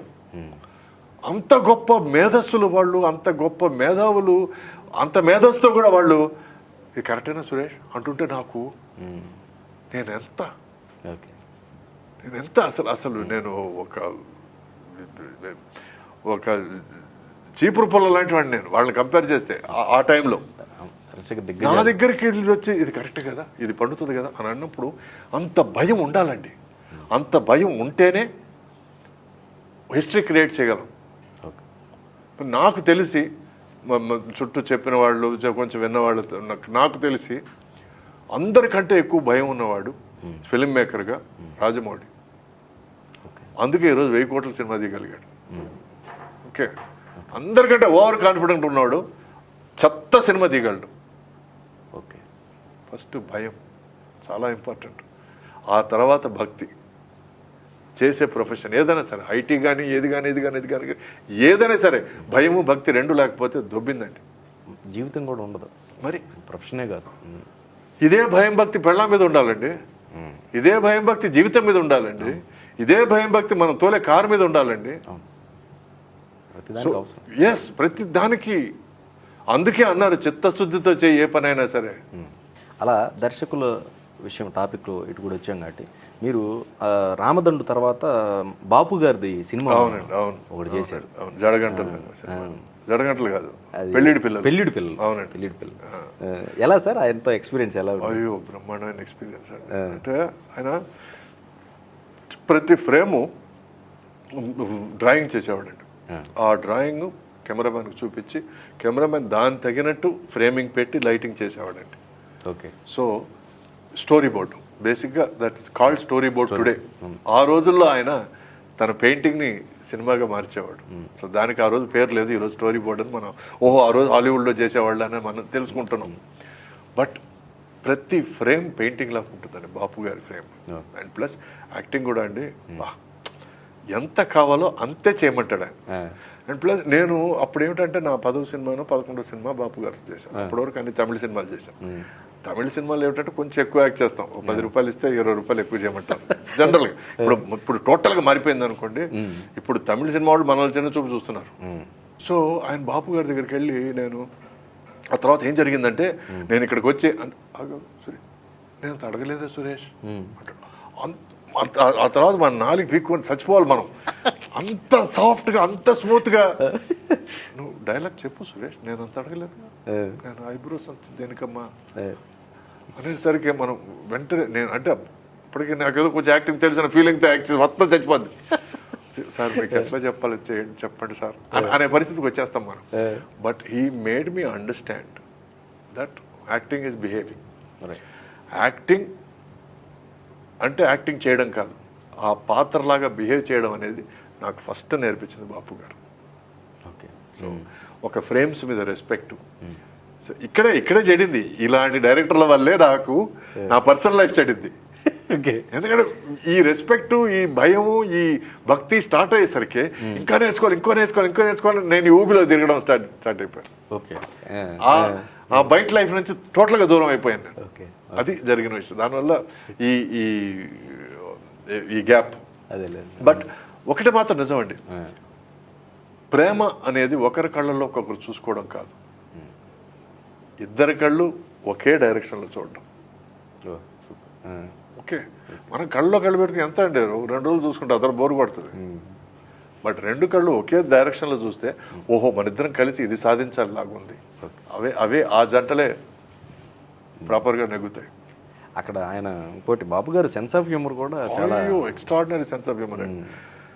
ఆయన నా బాధ ఏమిటంటే అండి, బాపు గారి సెన్స్ ఆఫ్ హ్యూమర్ని పీక్స్లో చూపించే లెవెల్కి ఆయన ఏ సినిమా చేయలేదు. ఆయన ప్రొడ్యూసర్లు వచ్చి ఆయన అప్పటికి అడిగాను నేను, సార్ ఇంత సెన్స్ ఆఫ్ హ్యూమర్ ఉంది కదా సార్, మీరు మరి పూర్తి కామెడీ సినిమా చేయొచ్చు కదా సార్ అంటే, బాపు కామెడీ అంటే ఎవరు ఒప్పుకోరు నాన్న అన్నాడు. ఏమో నాకు ఆ తర్వాత కరెక్ట్ అని అనిపించింది. అప్పుడు పిచ్చి ప్రొడ్యూసర్ అనిపించింది, కానీ ఆ తర్వాత యాజ్ అ ప్రొడ్యూసర్ ఆలోచించండి, మీరు డబ్బులు పెడుతున్నారు, బాపు గారు వచ్చి నేను ఫుల్ కామెడీ సినిమా చేస్తానంటే, సార్ వద్దు సార్ మీరు చేసే సినిమాలు మీరు చేయండి సార్ అంటావు కదా. సో మేబీ ఆయన దాన్ని ఎక్స్ప్లోర్ చేయడానికి ఆపర్చునిటీ రాలేదు. బట్ మన తెలుగు ఇండస్ట్రీ మాత్రం భయంకరంగా మిస్ అయిందండి ఆయన కామెడీ. చాలా లైట్ కామెడీ అండి ఆయన దగ్గర నేర్చుకున్న చిన్న చిన్న విషయాలు పెట్టి నేను మై నేమ్ ఇస్ మంగతాయర్ అనే సీరియల్ డైరెక్ట్ చేసేటప్పుడు అటువంటి స్టైల్ ఆఫ్ కామెడీ నేను పెట్టడానికి ట్రై చేశానండి. ఒక చిన్న ఉదాహరణ ఏంటంటే, మరి జనరల్గా మా క్యారెక్టర్ ఇంకో క్యారెక్టర్ అడుగుతుంది, ఏమండి మీ షుగర్లో 1 స్పూన్ చక్కెర 2 స్పూన్లు చక్కెర అని అడుగుతుంది. దానికి రిప్లై చాలా సాఫ్ట్గా, 1 స్పూన్ 2 సార్లు వేయండి. మీరు నవ్వారు కదా. సో ఇది నవ్వు వస్తుంది దేనికి, ఆడియన్స్కి, అంతేగాని క్యారెక్టర్ అవ్వకూడదు. అదే 1 స్పూన్ అంటే 2 సార్లు వేయండి అటు కామెడీ దొబ్బింది, ఫినిష్. ఓకే మీరు నార్మల్గా మీ పాయింట్ ఆఫ్ వ్యూ అది మీ స్టేట్మెంట్, అంతేగాని అది కామెడీ కాదు. మీరు కామెడీ కోసం చెప్పలేదు. ఎప్పుడు మీరు కామెడీ కోసం మీరు కామెడీ చేయలేదో అప్పుడే ఆడియన్స్ నవ్వుతారు. ఇది కామెడీ అని మీరు మనసులో మీరు డిసైడ్ అయిపోయి దాన్ని నవ్వుతూ ఎప్పుడు చెప్తారో చాలేవా అంటారు audience. The best comedy is unplanned comedy. అరటి తొక్క మీద ఎవరైనా కాలు జారి పెడితే వెంటనే మనకు పక్కన నవ్వు వస్తుంది. ఎందుకంటే అది ప్లానింగ్ లేదు, దానికి వెనకాల బ్యాక్ డ్రాప్ లేదు, సెటప్ లేదు. ఆ కామెడీ వేరే. ఇప్పుడు ఫస్ట్ సీన్లో బ్రహ్మానందం వచ్చి నేను అసలు భయంకరమైన రౌడీని, నేను ఆకు రౌడీని కాదు, నేను మామూలు రౌడీని కాదు, నేను అసలు 4 మర్డర్ చేశాను అని చెప్పి ఈ సీన్లో అతను ప్రగల్భాలు పలికి ఎవడు వాడిని పిలిపించానంటే, మనం నెక్స్ట్ సీన్లో ప్రభాస్ని చూపిస్తే ఎట్లా ఉంటుందో అది ప్లాన్డ్ కామెడీ. ఓకే సో అంటే దానికి ఒక చిన్న బిల్డప్ ఇచ్చి ఆ తర్వాత మనం ఇప్పుడు నెక్స్ట్ ఫైట్ చేయబోదు ఎవరిని అన్నప్పుడు ప్రభాస్ ఫేస్ చూడగానే నవ్వు వస్తుంది మనకి, వీడు అయిపోయాడు అని. So that is different. But Bapu గారి comedy is very sensitive, smooth comedy. Bapu గారి గురించి చాలా మంచి విషయాలు చెప్పారు. అట్లానే మీరు దర్శకరత్న దాసనారాయణరావు గారితో వర్క్ చేశారు. సూరిగాడు ఇట్లాంటి మంచి కమర్షియల్ బ్రేక్ ఇచ్చిన సినిమా అనొచ్చా సూరిగాడు మీకు? సూరిగాడు కోసం నేను దాసరి గారితో నేను జీవితాంతం రుణపడి ఉంటాను. ఎందుకంటే మాడు పగిలిపోయి హిట్ ఇచ్చారు ఆయన. దానికి మనం రామానాయుడు గారు దాసనారాయణ గారు కాంబినేషన్, ఈయన ప్రొడ్యూసర్ అండ్ డైరెక్టర్. అంత గొప్ప సినిమా రాకుండా ఎట్లా ఉంటుంది. So that was an extraordinary film.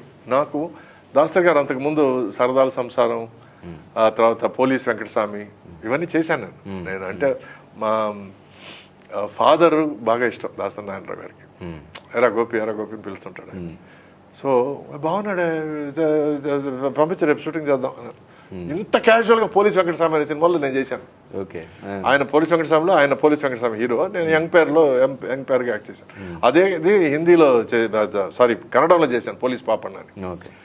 Dasari గారి దగ్గర నాకు అప్పుడు తెలియదు ఏమిటంటే, ఉల్లిపొర ఓపెన్ చేస్తున్నట్టు సినిమాకి ఆయన మీద రెస్పెక్ట్ పెరగడం స్టార్ట్ చేసింది. ఎందుకంటే అంత ఇంట్రడక్షన్ లేదు నాకు, వాట్ ఈస్ కేపబుల్ ఆఫ్ అది ఇది అని చెప్పి. ఆయన దగ్గర వర్క్ చేసిన తర్వాత పాత సినిమాలు చూడటం స్టార్ట్ చేశాను. తూర్పు పడమర ఇవి అక్కడి నుంచి స్టార్ట్ చేశారు. అమ్మో అసలు ఏమిటి, ఒక సినిమాలో ఫ్యామిలీ కలిసి ఉంటే బాగుంటుంది అంటారు, నెక్స్ట్ సినిమాలో వచ్చి అందరూ విడిగా ఉంటే ఆప్యాయతలు అట్లాగే ఉంటాయని అంటారు, ఒక సినిమాలో కలిసి ఉంటేనే హస్బెండ్ అండ్ వైఫ్ బాగుంటుంది అంటారు, ఒక సినిమాలో విడిపోతే బెటర్ ఏమోనని చెప్తాడు ఆయన. అసలు ఎంత కన్విన్సింగ్ ఆడియన్స్ని ఒక సినిమాతో నమ్మించగలగడం అనేది గొప్ప, గ్రేట్. ఆయన మీద నాకు స్టోరీ పరంగా ఒక కథనం, డైరెక్షన్ అట్మోస్ట్ రెస్పెక్ట్ అండి దాసరి గారు అంటే. అసలు ఈజ్ గాడ్.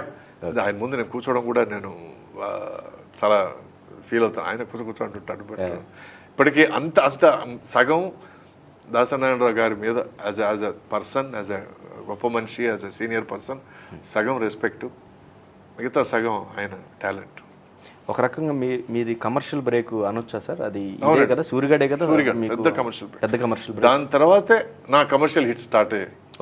అల్లరి పిల్లలు, తర్వాత పట్టుకుంటూ చూద్దాంలో, తర్వాత అని వరుసగా కమర్షియల్. అంటే వీడు కమర్షియల్ హీరో అనే ఫీలింగ్. అప్పుడు అంతకుముందు చేసిన సినిమాలు మామాశ్రీలు, తర్వాత పుట్టింటి పట్టుచీరలు, ఆ తర్వాత మంచి సినిమా, మంచి హిట్. బట్ దాంట్లో నా కాంట్రిబ్యూషన్ కొంచెం తక్కువ, ఎందుకంటే అవన్నీ లేడీస్ సినిమాలు. రైట్. బట్ సూరిగాడు అనే సినిమాలో దాసనారాయణ గారి పాత్ర ఎంత ముఖ్యం, నాకు అంతే పాత్ర ఇచ్చాడు ఆయన. దానికి ఆ గొప్పతనం అది. ఆయన గొప్పదనం. నాకు ఫస్ట్ టైం నేను ఒక చిన్న నెగిటివ్ క్యారెక్టర్లో నేను ఆడియన్స్ని మెప్పించగలిగాను. అది హీరో కానీ నెగిటివ్. సో ఇవన్నీ ఒక సెన్సిటివిటీస్ అన్నీ ఉన్నాయి దాంట్లో. అండ్ మంచి మారల్ ఉన్న స్టోరీ సూరిగాడు అనేది. So hats off to him. అలానే ఆ సినిమాకి నాయుడు గారితో మీరు వర్క్ చేశారు కదా, నాయుడు గారితో ఎలా అంటే చాలా మంది నాయుడు గారు సన్ సురేష్ అంటే నేనే అనుకున్నారు. నేను అప్పుడప్పుడు సురేష్ బాబుకి సారీ చెప్తుంటాను, సారీ సురేష్ నేను పబ్లిక్ ఇట్లా అనుకుంటున్నారు. సో తను చాలా స్పోర్టివ్గా తీసుకునేవాడు. Venkatesh is a very very darling friend of mine అండి. నాకు చాలా ప్రియమైన ఒక హీరో ఎవరంటే వెంకటేష్. ఎందుకంటే completely non controversial, very friendly. Plus మేము కలుసుకున్న వెంటనే మేము మద్రాస్ తమిళ్లో స్టార్ట్ చేస్తాం. తమిళ్లో కాన్వర్సేషన్ తమిళ్లో స్టార్ట్ అయ్యి మళ్ళీ తెలుగుకి వస్తుంది. ఎందుకంటే మా ఇద్దరు బ్యాక్గ్రౌండ్ అక్కడ చదువుకున్నారు ఇద్దరం. సో కొంచెం అక్కడి నుంచి స్టార్ట్ అయ్యి మళ్ళీ తెలుగుకి వస్తాం మేము.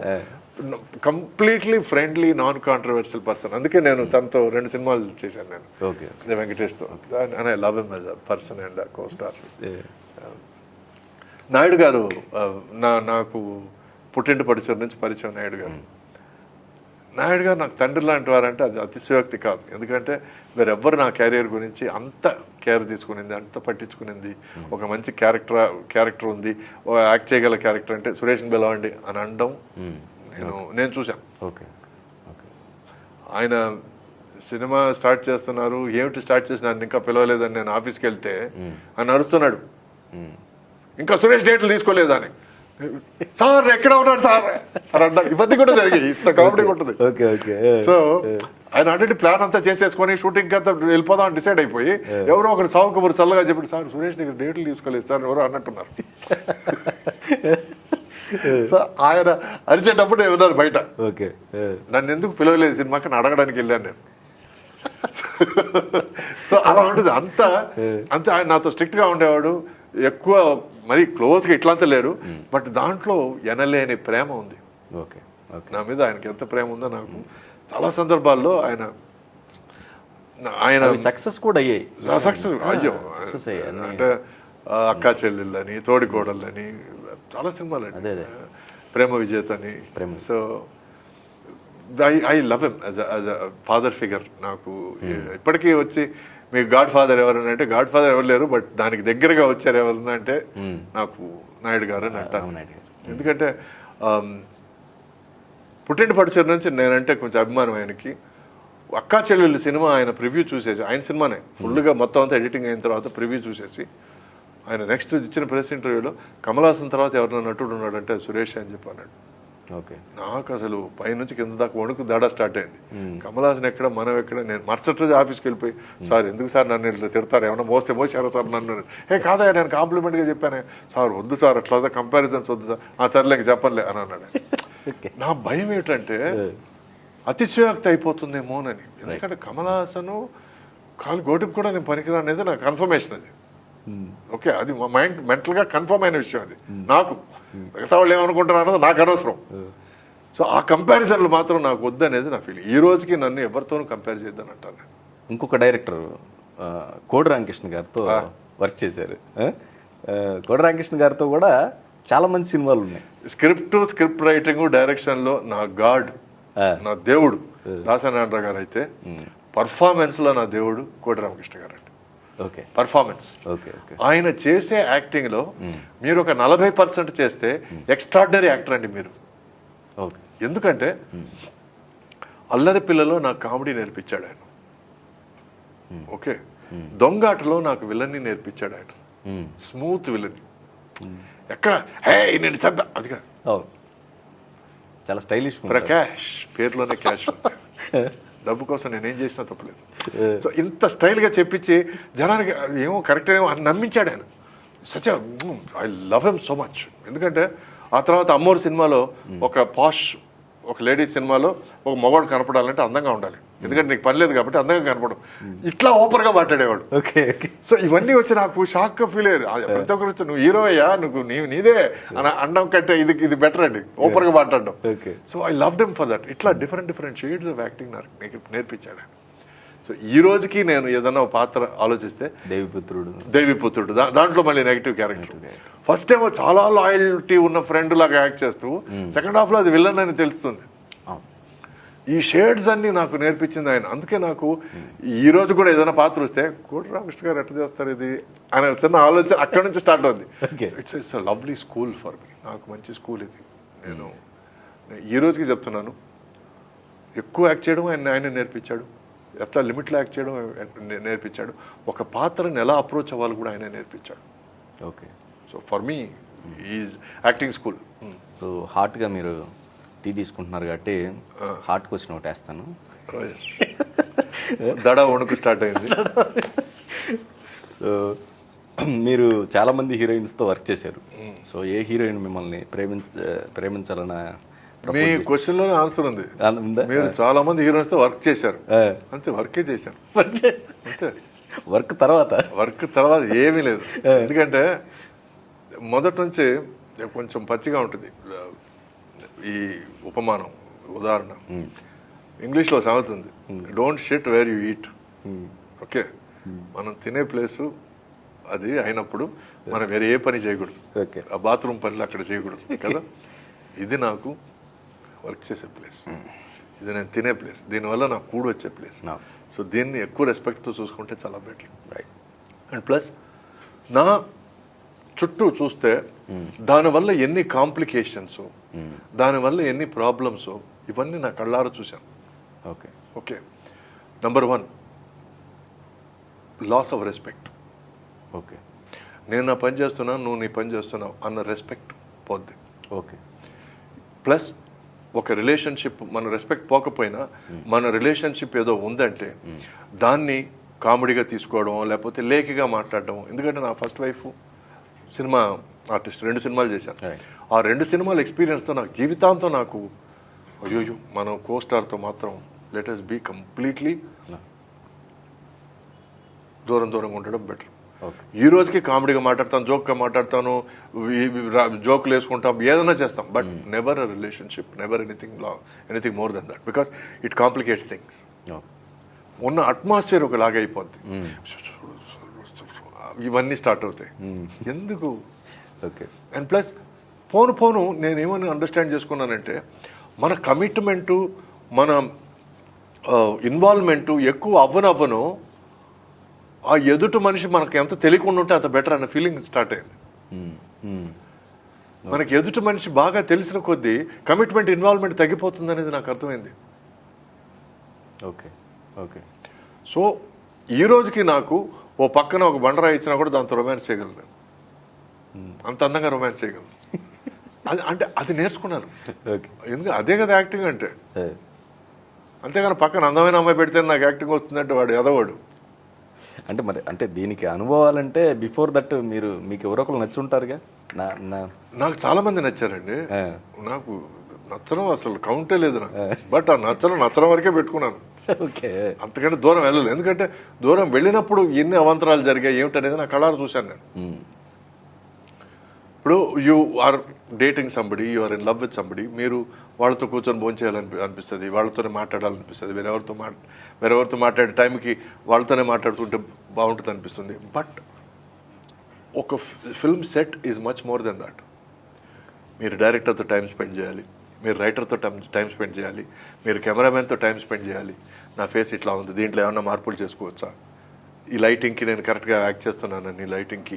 So you have to interact with the entire set. Okay. But when you are in a relationship you are not doing that. Okay. So that is wrong. And plus జగమెరిగిన సత్యం ఏమిటంటే మీరు ఇంకొకరితో లవ్లో ఉన్నారు, రిలేషన్షిప్లో ఉన్నారంటే you have the worst chemistry on screen. Okay. Classic examples ఉన్నాయండి. ఇది ఎవరు అపార్థం చేసుకోకూడదు. ఏమిటంటే Kareena Kapoor, Saif Ali Khan, worst chemistry. Okay. But వాళ్ళు they are couple, lovely couple. Abhishek Bachchan, Aishwarya Rai, worst chemistry. But they are very much in love, they are a couple. ఇద్దరికి వచ్చి chemistry ఎక్స్ట్రాడినరీగా ఉందంటే వాళ్ళిద్దరి మధ్య ఏం లేదని అర్థం. ఇది నిజం. ఓకే. ఇప్పుడు ధూమ్ సినిమాలో Aishwarya Rai and Hrithik Roshan extraordinary chemistry. But పక్కన అభిషేక్ బచ్చన్ ఉన్నాడు ఆ సినిమాలో. So that is an example. మనకి ఒకరికొకరు తెలియనప్పుడే మనం కెమెరా కోసం యాక్ట్ చేస్తాం. కెమెరా కోసం యాక్ట్ చేసినప్పుడే అది కెమిస్ట్రీ అవుతుంది. ఎదుటి మనిషి కోసం యాక్ట్ చేసినప్పుడు అది కెమిస్ట్రీ అవ్వదు, డెడ్ అయిపోద్ది కెమెరా ముందు. సో మీకు తెలుగులో హిట్ పేరుకి ఎవరిని చెప్పుకోవచ్చు? ఎక్కువ సినిమాలు నేను యాక్ట్ చేసింది యమున, నాకు తెలిసి యమునతో చాలా సినిమాలు చేశాను, దాంట్లో చాలా శాతం హిట్ అయ్యాయి. ఇది కాకుండా మీనాతో చేశాను, 2-3 సినిమాలు చేశాను, 4 సినిమాల దగ్గర చేశాను. తర్వాత రంభతో యాక్ట్ చేశాను, 3 సినిమాలు చేశాను. మహేశ్వరితో 2 సినిమాలు చేశాను. ఆ తర్వాత పట్టుకొండ చూద్దాంలో యాక్ట్ చేసింది నాతో సంగవితో ఒక 2-3 సినిమాలు చేశాను. సో జనరల్గా ఒక 2-3 films almost with everybody act చేశాను. రాధతో 2-3 సినిమాలు చేశాను, అంబికతో 2-3 సినిమాలు చేశాను. నా గ్రూప్లో ఏజ్ గ్రూప్లో చేయండి నేను సుహాసిని, రాధిక, వీళ్ళిద్దరితో నేను చేయలేదు, యాక్ట్ చేయలేదు. అంటే మీ ఏజ్ గ్రూప్ అంటే మీరు కూడా 80స్కి సంబంధించిన? అవునండి, అవును. మీరు అటెండ్ అవుతూ ఉంటారు సార్ 80s? అయ్యో 100%. Okay okay. మేము మా వాట్సాప్ గ్రూప్లో మేము ఉన్నాము. Okay. So it's lovely experience. Bhanuchandra గారు మొన్న చెప్పారు 80స్కి సంబంధించి ఇలా ఉంటుంది అని మొత్తం చెప్పారు. అంటే భానుచందర్ వచ్చి నాకు మా పక్క వీధిలో ఉండేవాడండి. నాకు జాండీస్ వచ్చి ఆల్మోస్ట్ ప్రాణాంతకం అయినప్పుడు వాళ్ళ మదర్ నాకు ట్రీట్మెంట్ ఇచ్చింది. వాళ్ళ మదర్? అవునండి, అవును, వైద్యం. ఈ భానుచందర్ దిస్ మ్యాన్, అప్పుడు నేను చాలా చిన్నవాడిని, 17 ఏళ్ళు, 16-17 ఏళ్ళు. అప్పుడు తను పాపులర్ హీరో, యంగ్ మ్యాన్, మొత్తం మసిల్స్ గిజిల్స్ అన్న పెట్టుకుని ఎట్లా ఆడుకునేవాడు అంటండి నన్ను. ఏయ్ కదా ఏంటి సినిమాలు ట్రై చేస్తున్నావా, జాగ్రత్త, ఇట్లా మాట్లాడేవాడండి. ఇప్పుడు నేను ఫుల్ రివెంజ్ అండి. నేను ఇప్పుడు బాను చూస్తే చాలు, ఏ బాన్ అవర్ యూ అంటాను నేను. సో చూసా నేను నీకంటే వయసు, కీప్ క్వైట్ అని ఇట్లాకి వచ్చి ఇప్పుడు నేను బెదిరించడం స్టార్ట్ చేశాను. It's lovely feeling. అంటే ఆ 80s గ్రూప్ అంతా ఒకటిగా చేరడం, మాలో ఏ అలమరికలు లేకుండా మాట్లాడుకోవడం. ఆ తర్వాత అది వచ్చి ప్యూర్లీ మేము సింగిల్స్ అండి. అంటే ఎవరు స్పౌసులు, భార్యలు ఎవరు లేరు. చెప్పారు మేమే ఈవినింగ్, అంటే ఆ ఈవినింగ్ లేకపోతే ఆ రోజు మార్నింగ్ నుంచి ఈవినింగ్ దాకా మేమే కలిసి ఉండడం, మేమే పాత విషయాలు మాట్లాడుకోవడం, మేమే అప్పుడు ఏదైనా గొడవలు పడితే ఇప్పుడు సరి చేసుకోవడాలు, ఇవన్నీ it's a lovely feeling to catch up with people. 80s ఎందుకు అన్నిటికంటే అంటే బికాస్ 30 years హిస్టరీ అండి. 80s అంటే ఒకవేళ నేను 81లో వచ్చాను, ఇప్పుడు నాలాగా 81లో 80లో వచ్చిన వాళ్ళు చాలా మంది ఉన్నారు. అంటే you can imagine 37 years of history. ఒకే ప్రొఫెషన్లో, ఎనీ ప్రొఫెషన్లో ఉన్నవాళ్ళు 30 సంవత్సరాలు వేరే ఆఫీసుల్లో పనిచేసినా కూడా ఇంటరాక్షన్ ఉన్నప్పుడు అరే ఇన్ని సంవత్సరాలు మనం ఒకే చోట పనిచేసాము బా అని అనుకోవడం తప్పలేదండి, తప్పేం లేదండి.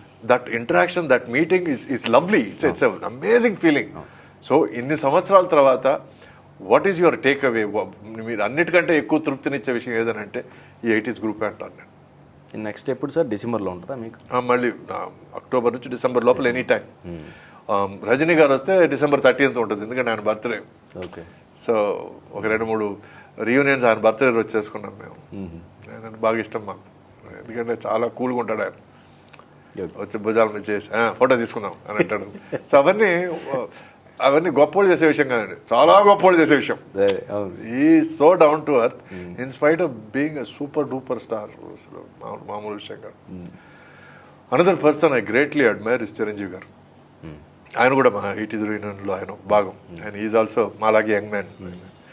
సో ఎందుకు ఆయన అంటే అంత ప్రేమ, అభిమానం అంటే తెలుగు ఇండస్ట్రీలో ఇలా కూడా డ్యాన్స్ చేయొచ్చా అని చూపించింది ఆయన. తెలుగు ఇండస్ట్రీలో ఇలా కూడా ఫైట్ చేయొచ్చా అని చూపించింది ఆయన. తెలుగు ఇండస్ట్రీలో ఇలా కూడా ఆల్రౌండర్గా ఉండొచ్చా, యాక్టింగ్ కానీ, కామెడీ కానీ, పర్ఫార్మెన్స్ సీన్స్, మూవీస్ కానీ, అసలు ఏది లోటు వదలలేదండి ఆయన. ఏ కోణం అవార్డు సినిమాలు కూడా చేశారండి ఆయన విశ్వనాథ్ గారితో. So there is nothing that is left. ఇంకొక హీరో, కొత్త హీరో ఎవరన్నా వచ్చారంటే చిరంజీవి గారి బుక్లోంచి ఒక పేజీ ఎక్కడి నుంచో తీసుకోవాలి, వేరే దారి లేదు. అన్ని కవర్ చేశారు ఆయన. ఆయన మొదటి నుంచి నేను ఆయన అంటే చాలా ఇష్టం, నాకు ఫ్యాన్ నేను. సో కలిసి కూడా వర్క్ చేశారు. దానికి ముందు నేను దానికి ముందు 5-6 years బ్యాక్ నేను మద్రాస్లో నేను ఒక దీంట్లో డాన్స్ చేస్తుంటే పక్కన ఒక స్టూడియోలో ఆయన అదే స్టూడియో పక్క సెట్లో ఆయన చేస్తున్నారు. నేను దొంగతనంగా వెళ్ళి ఆయన ఏం చేస్తున్నారు ఏమిటంటే మాది డాన్సే అది డాన్సే ఎలా కొట్టాడంటే డాన్స్ ఆయన సెట్లో అందరూ కొట్టాడు. అందరూ కొడితే అమ్మ ఇట్లా కొట్టారు చేస్తే నేను వచ్చి దిమ్మ తిరిగిపోయి నేను వచ్చి నా సెట్లో నిల్చొని ఉంటే సార్ షార్ట్ రెడీ అన్నారు. నేను వెళ్ళి డాన్స్ చేసి తిరిగి వస్తే ఆయన ఉన్నాడు అక్కడ. ఏ బాగా డాన్స్ చేస్తున్నావు నువ్వు అన్నాడు. నాకు ఏం చెప్పాలో అర్థం కాలేదు. నాకు నవ్వాలా ఏడవాలా ఆయన ఎవరో జోక్ చేస్తున్నాడా ఏం అర్థం కాలేదు. సో థ్యాంక్స్ అండి అని అన్నారు. తర్వాత ఛాన్స్ దొరికినప్పుడు అడిగారు అన్నారు మీరు కామెడీ చేశారు కదా అని. కాదు గారు చాలా ఎనర్జీతో చేశారు. చాలండి సార్ అన్నారు. సో ఇది మా రిలేషన్షిప్. ఇప్పటికీ మేము ఎప్పుడు కలిసినా కూడా సాధారణంగా అన్నయ్య అని పిలుస్తాను. అది ఆ సార్ నుంచి కొంచెం అన్నయ్యకి ప్రమోషన్ దొరికింది నాకు ఆయన పిలవడానికి.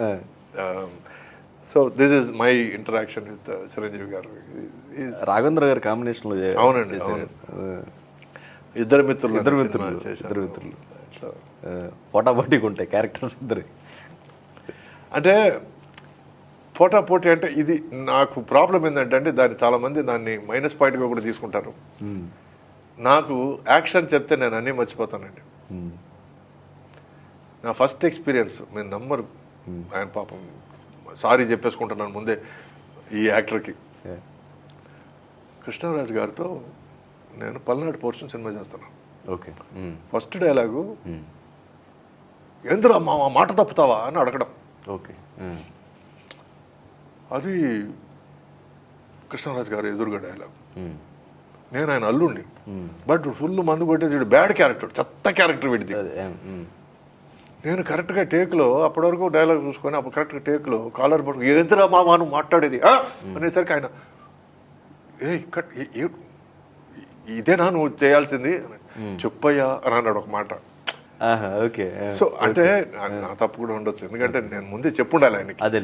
బట్ ఏమిటంటే నాకు నేను క్యారెక్టర్ ఏమిటి అనేది ఫస్ట్ ఎక్కించుకుంటాను, ఆ తర్వాతే డైలాగ్. నేను ఎదవని ఆ సినిమాలో ఎదవలాగే బిహేవ్ చేస్తాడు. కరెక్ట్. నాకు అక్కడ అప్పటి వరకు ఎందుకంటే ఆయన షాక్ అయ్యాడు ఆయన కృష్ణరాజు గారు. అప్పటి వరకు ఆయన ముందు కూర్చోకుండా సార్ నమస్తే సార్, సార్ మీ ఫ్యాన్ సార్, మీ I2 పర్సనాలిటీ ఫ్యాన్ సార్, నేను చిన్నప్పుడు మళ్ళీ సినిమాలు చేశాను సార్, ఇన్స్పెక్టర్ గారి భార్య నుంచి చూస్తున్నాను సార్, ఇవన్నీ విన్నాడు ఆయన. విని వీడు ఇట్లాగా ఉంటాడేమో అనుకున్నాడు. ఇది జరిగిన విషయం. అంటే నాలో ఉన్న రాక్షసుడు బయటకు వస్తాడా నాకు తెలియదు అని. ఇది జరిగింది. సో ఇది ఎందుకు చెప్తున్నానంటే ఐ యామ్ ద క్యారెక్టర్. నన్ను డబ్బులు ఇచ్చి తీసుకొచ్చేది నన్ను క్యారెక్టర్ చేయడానికే కదా. అవును. అక్కడికి వచ్చి అందరికి నమస్కారాలు పెట్టుకుంటూ ఉండడానికి కాదు కదా. సో ఇది సో ఇద్దరు మిత్రుల్లో నార్మల్ అయ్యారా? Complete normal. చెప్పయ్యా అని అన్నాడు. తర్వాత మా అమ్మ సుబ్బయ్య పక్కకు పిలిచి ఇదిగో నువ్వు మిగతా వాళ్ళతో చేస్తుంటే ఆయనతో చేయొద్దు, ముందు చెప్పు ఆయనకి అని అన్నాడు. గురువా ఏంది నువ్వు చేసేది ఇష్టానికి అందరి కాలర్లు పట్టుకొని అది తిట్టాడు ఆయన. లైట్గా వద్దలు ఇచ్చాడు. సరే సార్ సారీ సార్ ఏదో ఇన్వాల్వ్మెంట్లో అంత వదిలే అని అన్నాడు ఆయన. సో ఇట్లా ఉంటుంది మా మధ్య. నేను ఆయన ముత్యాల సుబ్బయ్య గారితో 2-3 సినిమాలు చేశాను. చిరంజీవి గారితో నేను యాక్ట్ చేస్తున్నాను. ఫస్ట్ డే షూటింగ్ నేను అదే చెప్పేసుకున్నాను, సార్ నేను కొంచెం టెన్షన్ అయిపోతాను సార్, ఏమనుకోవద్దు సార్. నువ్వు అట్లాగే చేయాలి, నువ్వు ఏమి దాచుకోవద్దు. నువ్వు ఎవరు? రాఘవేంద్ర గారా? చిరంజీవి గారు. చిరంజీవి గారు నేను ముందే చెప్పేసుకున్నాను, ఎందుకంటే ఒకసారి ఆల్రెడీ అనుభవం ఎందుగా మళ్ళీ ఎందుకు మనం, ఎందుకంటే దాంట్లో కూడా విల్లనే. పల్నాడు పౌరుషంలో కూడా బిగినింగ్ సారీ ఇద్దరు మిత్రులు కూడా బిగినింగ్ కొంచెం సాఫ్ట్గా వచ్చిన తర్వాత సెకండ్ హాఫ్లో విలన్గా మారుతుంది. సో ముందే చెప్పేసుకున్నాను, లేదు నాకు ఎట్లా కావాలన్నా ఎక్కడ దాచుకోవద్దు, నువ్వు గివ్ 100%. Okay right. అంత ఎంకరేజ్మెంట్ ఇచ్చేవాళ్ళు ఉన్నప్పుడు హ్యాపీ ఇంకా. సో అందుకే maximum I was able to act. And plus ఇవి కూడా చాలా యాడ్ చేసుకున్నాను. కచాక్ అని అంటాం. ఇవన్నీ నేను చేసి రాఘవేంద్ర గారి దగ్గర చెప్తే రాఘవేంద్ర గారు సార్ చిరంజీవి గారితో కూడా చెప్పారు. సరే నేను వెయిటింగ్ ఆయన మధ్యాహ్నం వచ్చారు. ఆయన వచ్చారు, సార్ కచాక్ ఇది పెడదాం అనుకుంటా. చాలా nice nice very nice very nice. So ఇంత ఎంకరేజ్మెంట్ చేసే కో-ఆర్టిస్ట్ ఉన్నప్పుడు లవ్లీ లవ్లీ. దీనికి కంప్లీట్ ఆపోజిట్ వెంకటేష్. నేను ఏదో పెట్టి ఇది కొంచెం డిఫరెంట్ ఇష్టం, ఏం చేస్తావు చేసుకో, బాగుండాలి అంతే. అంత క్యాజువల్ అనమాట. ఓకే. అంటే డిఫరెంట్ అప్రోచ్ అనమాట.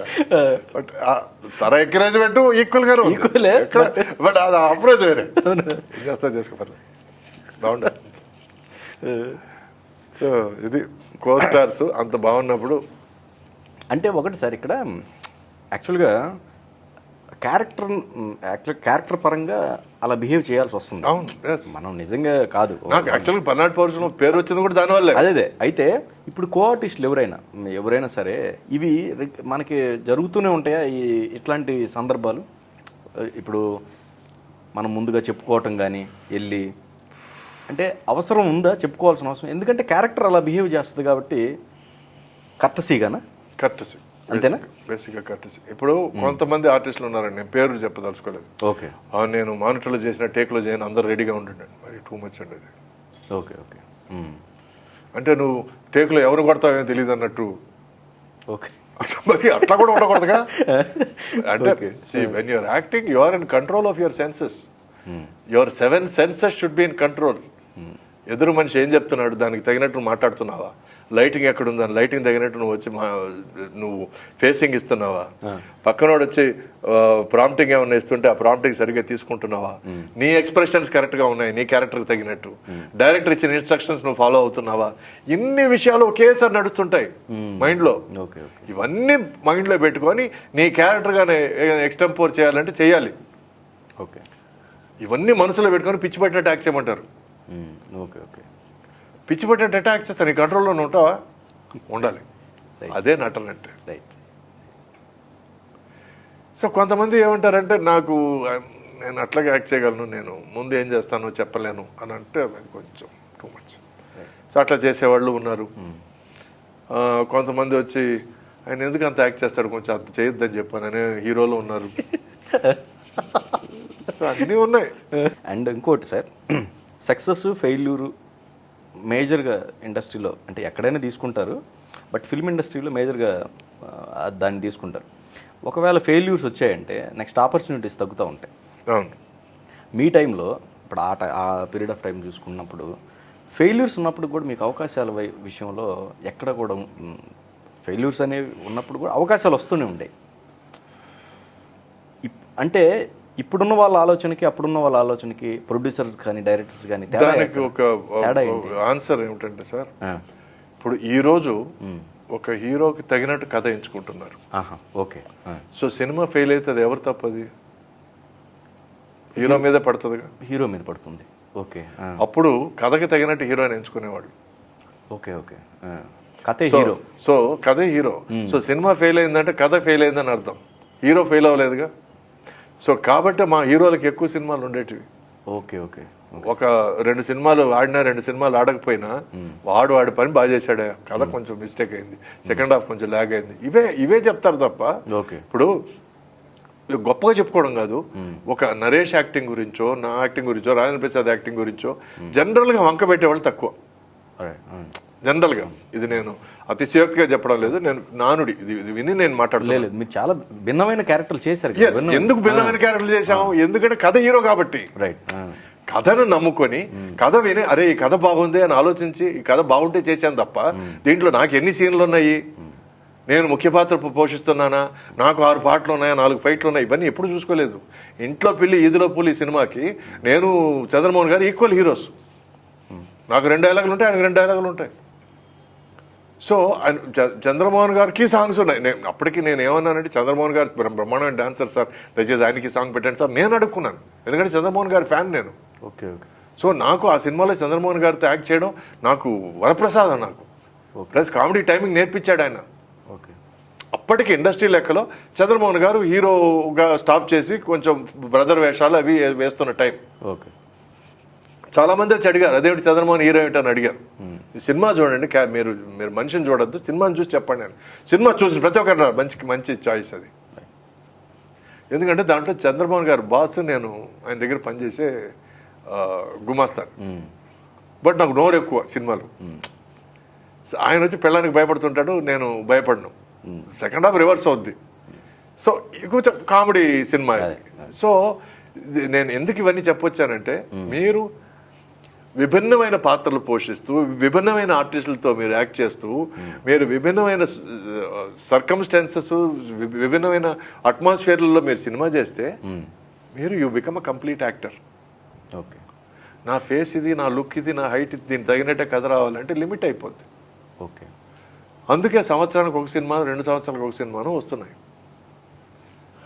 బికాస్ నీ కోసం, నీ ముఖ వర్చస్సు కోసం, నీ బాడీ లాంగ్వేజ్ కోసం నువ్వు కథలు తయారు చేయాల్సి వస్తుంది. అది టైం పడుతుంది కదా. ఓకే.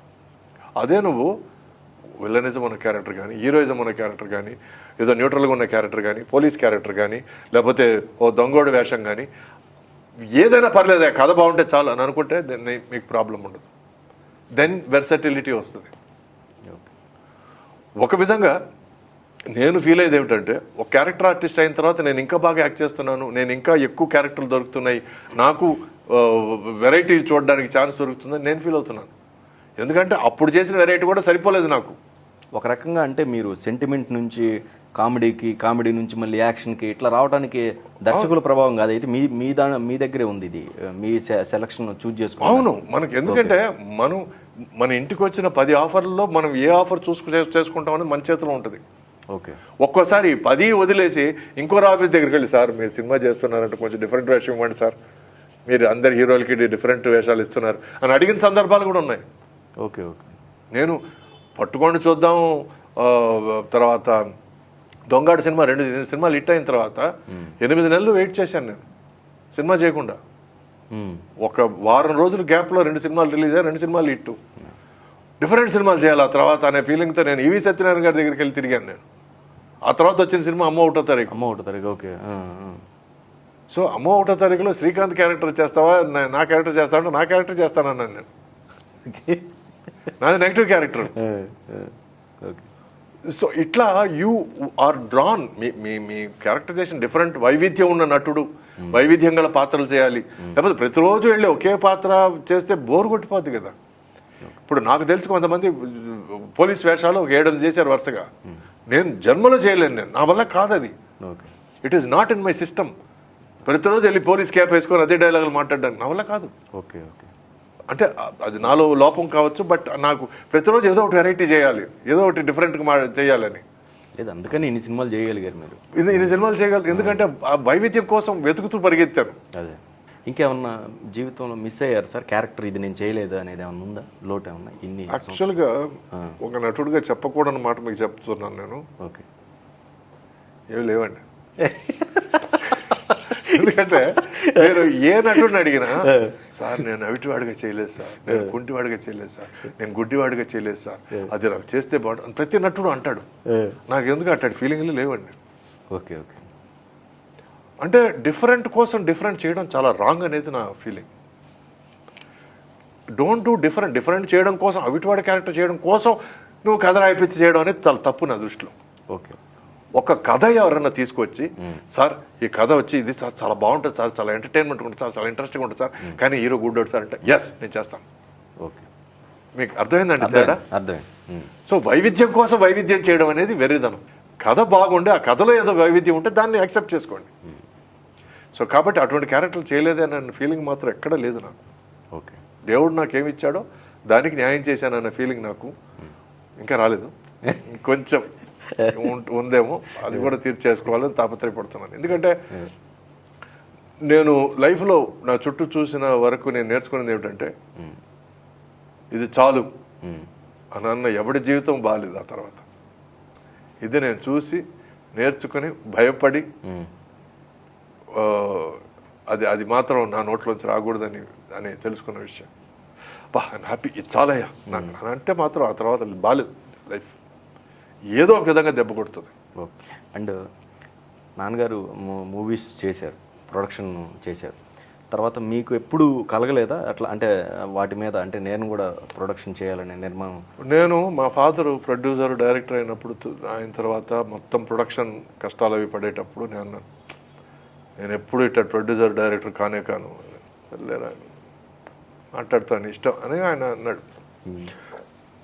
ఎక్కడో లైట్గా శాపం పెట్టినట్టున్నాడు ఆయన నాకు. నేను డైరెక్టర్ అయ్యాను, నేను ప్రొడ్యూసర్ అయ్యాను, నేను ప్రొడక్షన్స్ చేశాను. ప్రొడక్షన్స్ చేశారా? చేశాను. డబ్బులు పోయాయి. డైరెక్టర్గా భవానీ సార్, డైరెక్ట్ అవును. మిగతా ప్రొడ్యూసర్గా వచ్చి ఇది మన శివుడు, ప్రార్థన ప్రొడ్యూసర్ నేను. పేర్లు వేరే ఉంటాయి. వేరే ఉంటాయి. అంటే అప్పుడు నా పేరు బయటకు రాకూడదని వేరే పేర్లతో చేసిన సినిమాలు ఇవి. యాక్చువల్గా వీటిల్లో నా పాత్ర చాలా మట్టుకుంది. ఒక రకంగా విజయభాస్కర్ గారికి మీరే ఫస్ట్ అవకాశం ఇచ్చింది, కే విజయభాస్కర్ గారికి. మంచి విషయం చెప్పారు. ఎందుకంటే చాలా మంది ఆయనకి మీరే లైఫ్ ఇచ్చిందని చాలా తప్పుడు మాట మాట్లాడుతుంటారు.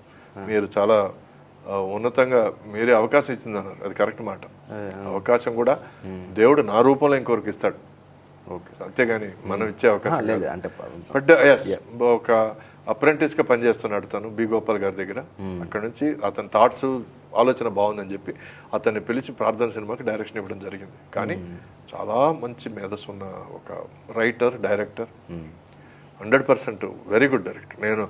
నేను తర్వాత తన సినిమాలు చూసినప్పుడు నేను సరిగ్గా ఎంచుకున్నానని నాకు గర్వం కలిగింది.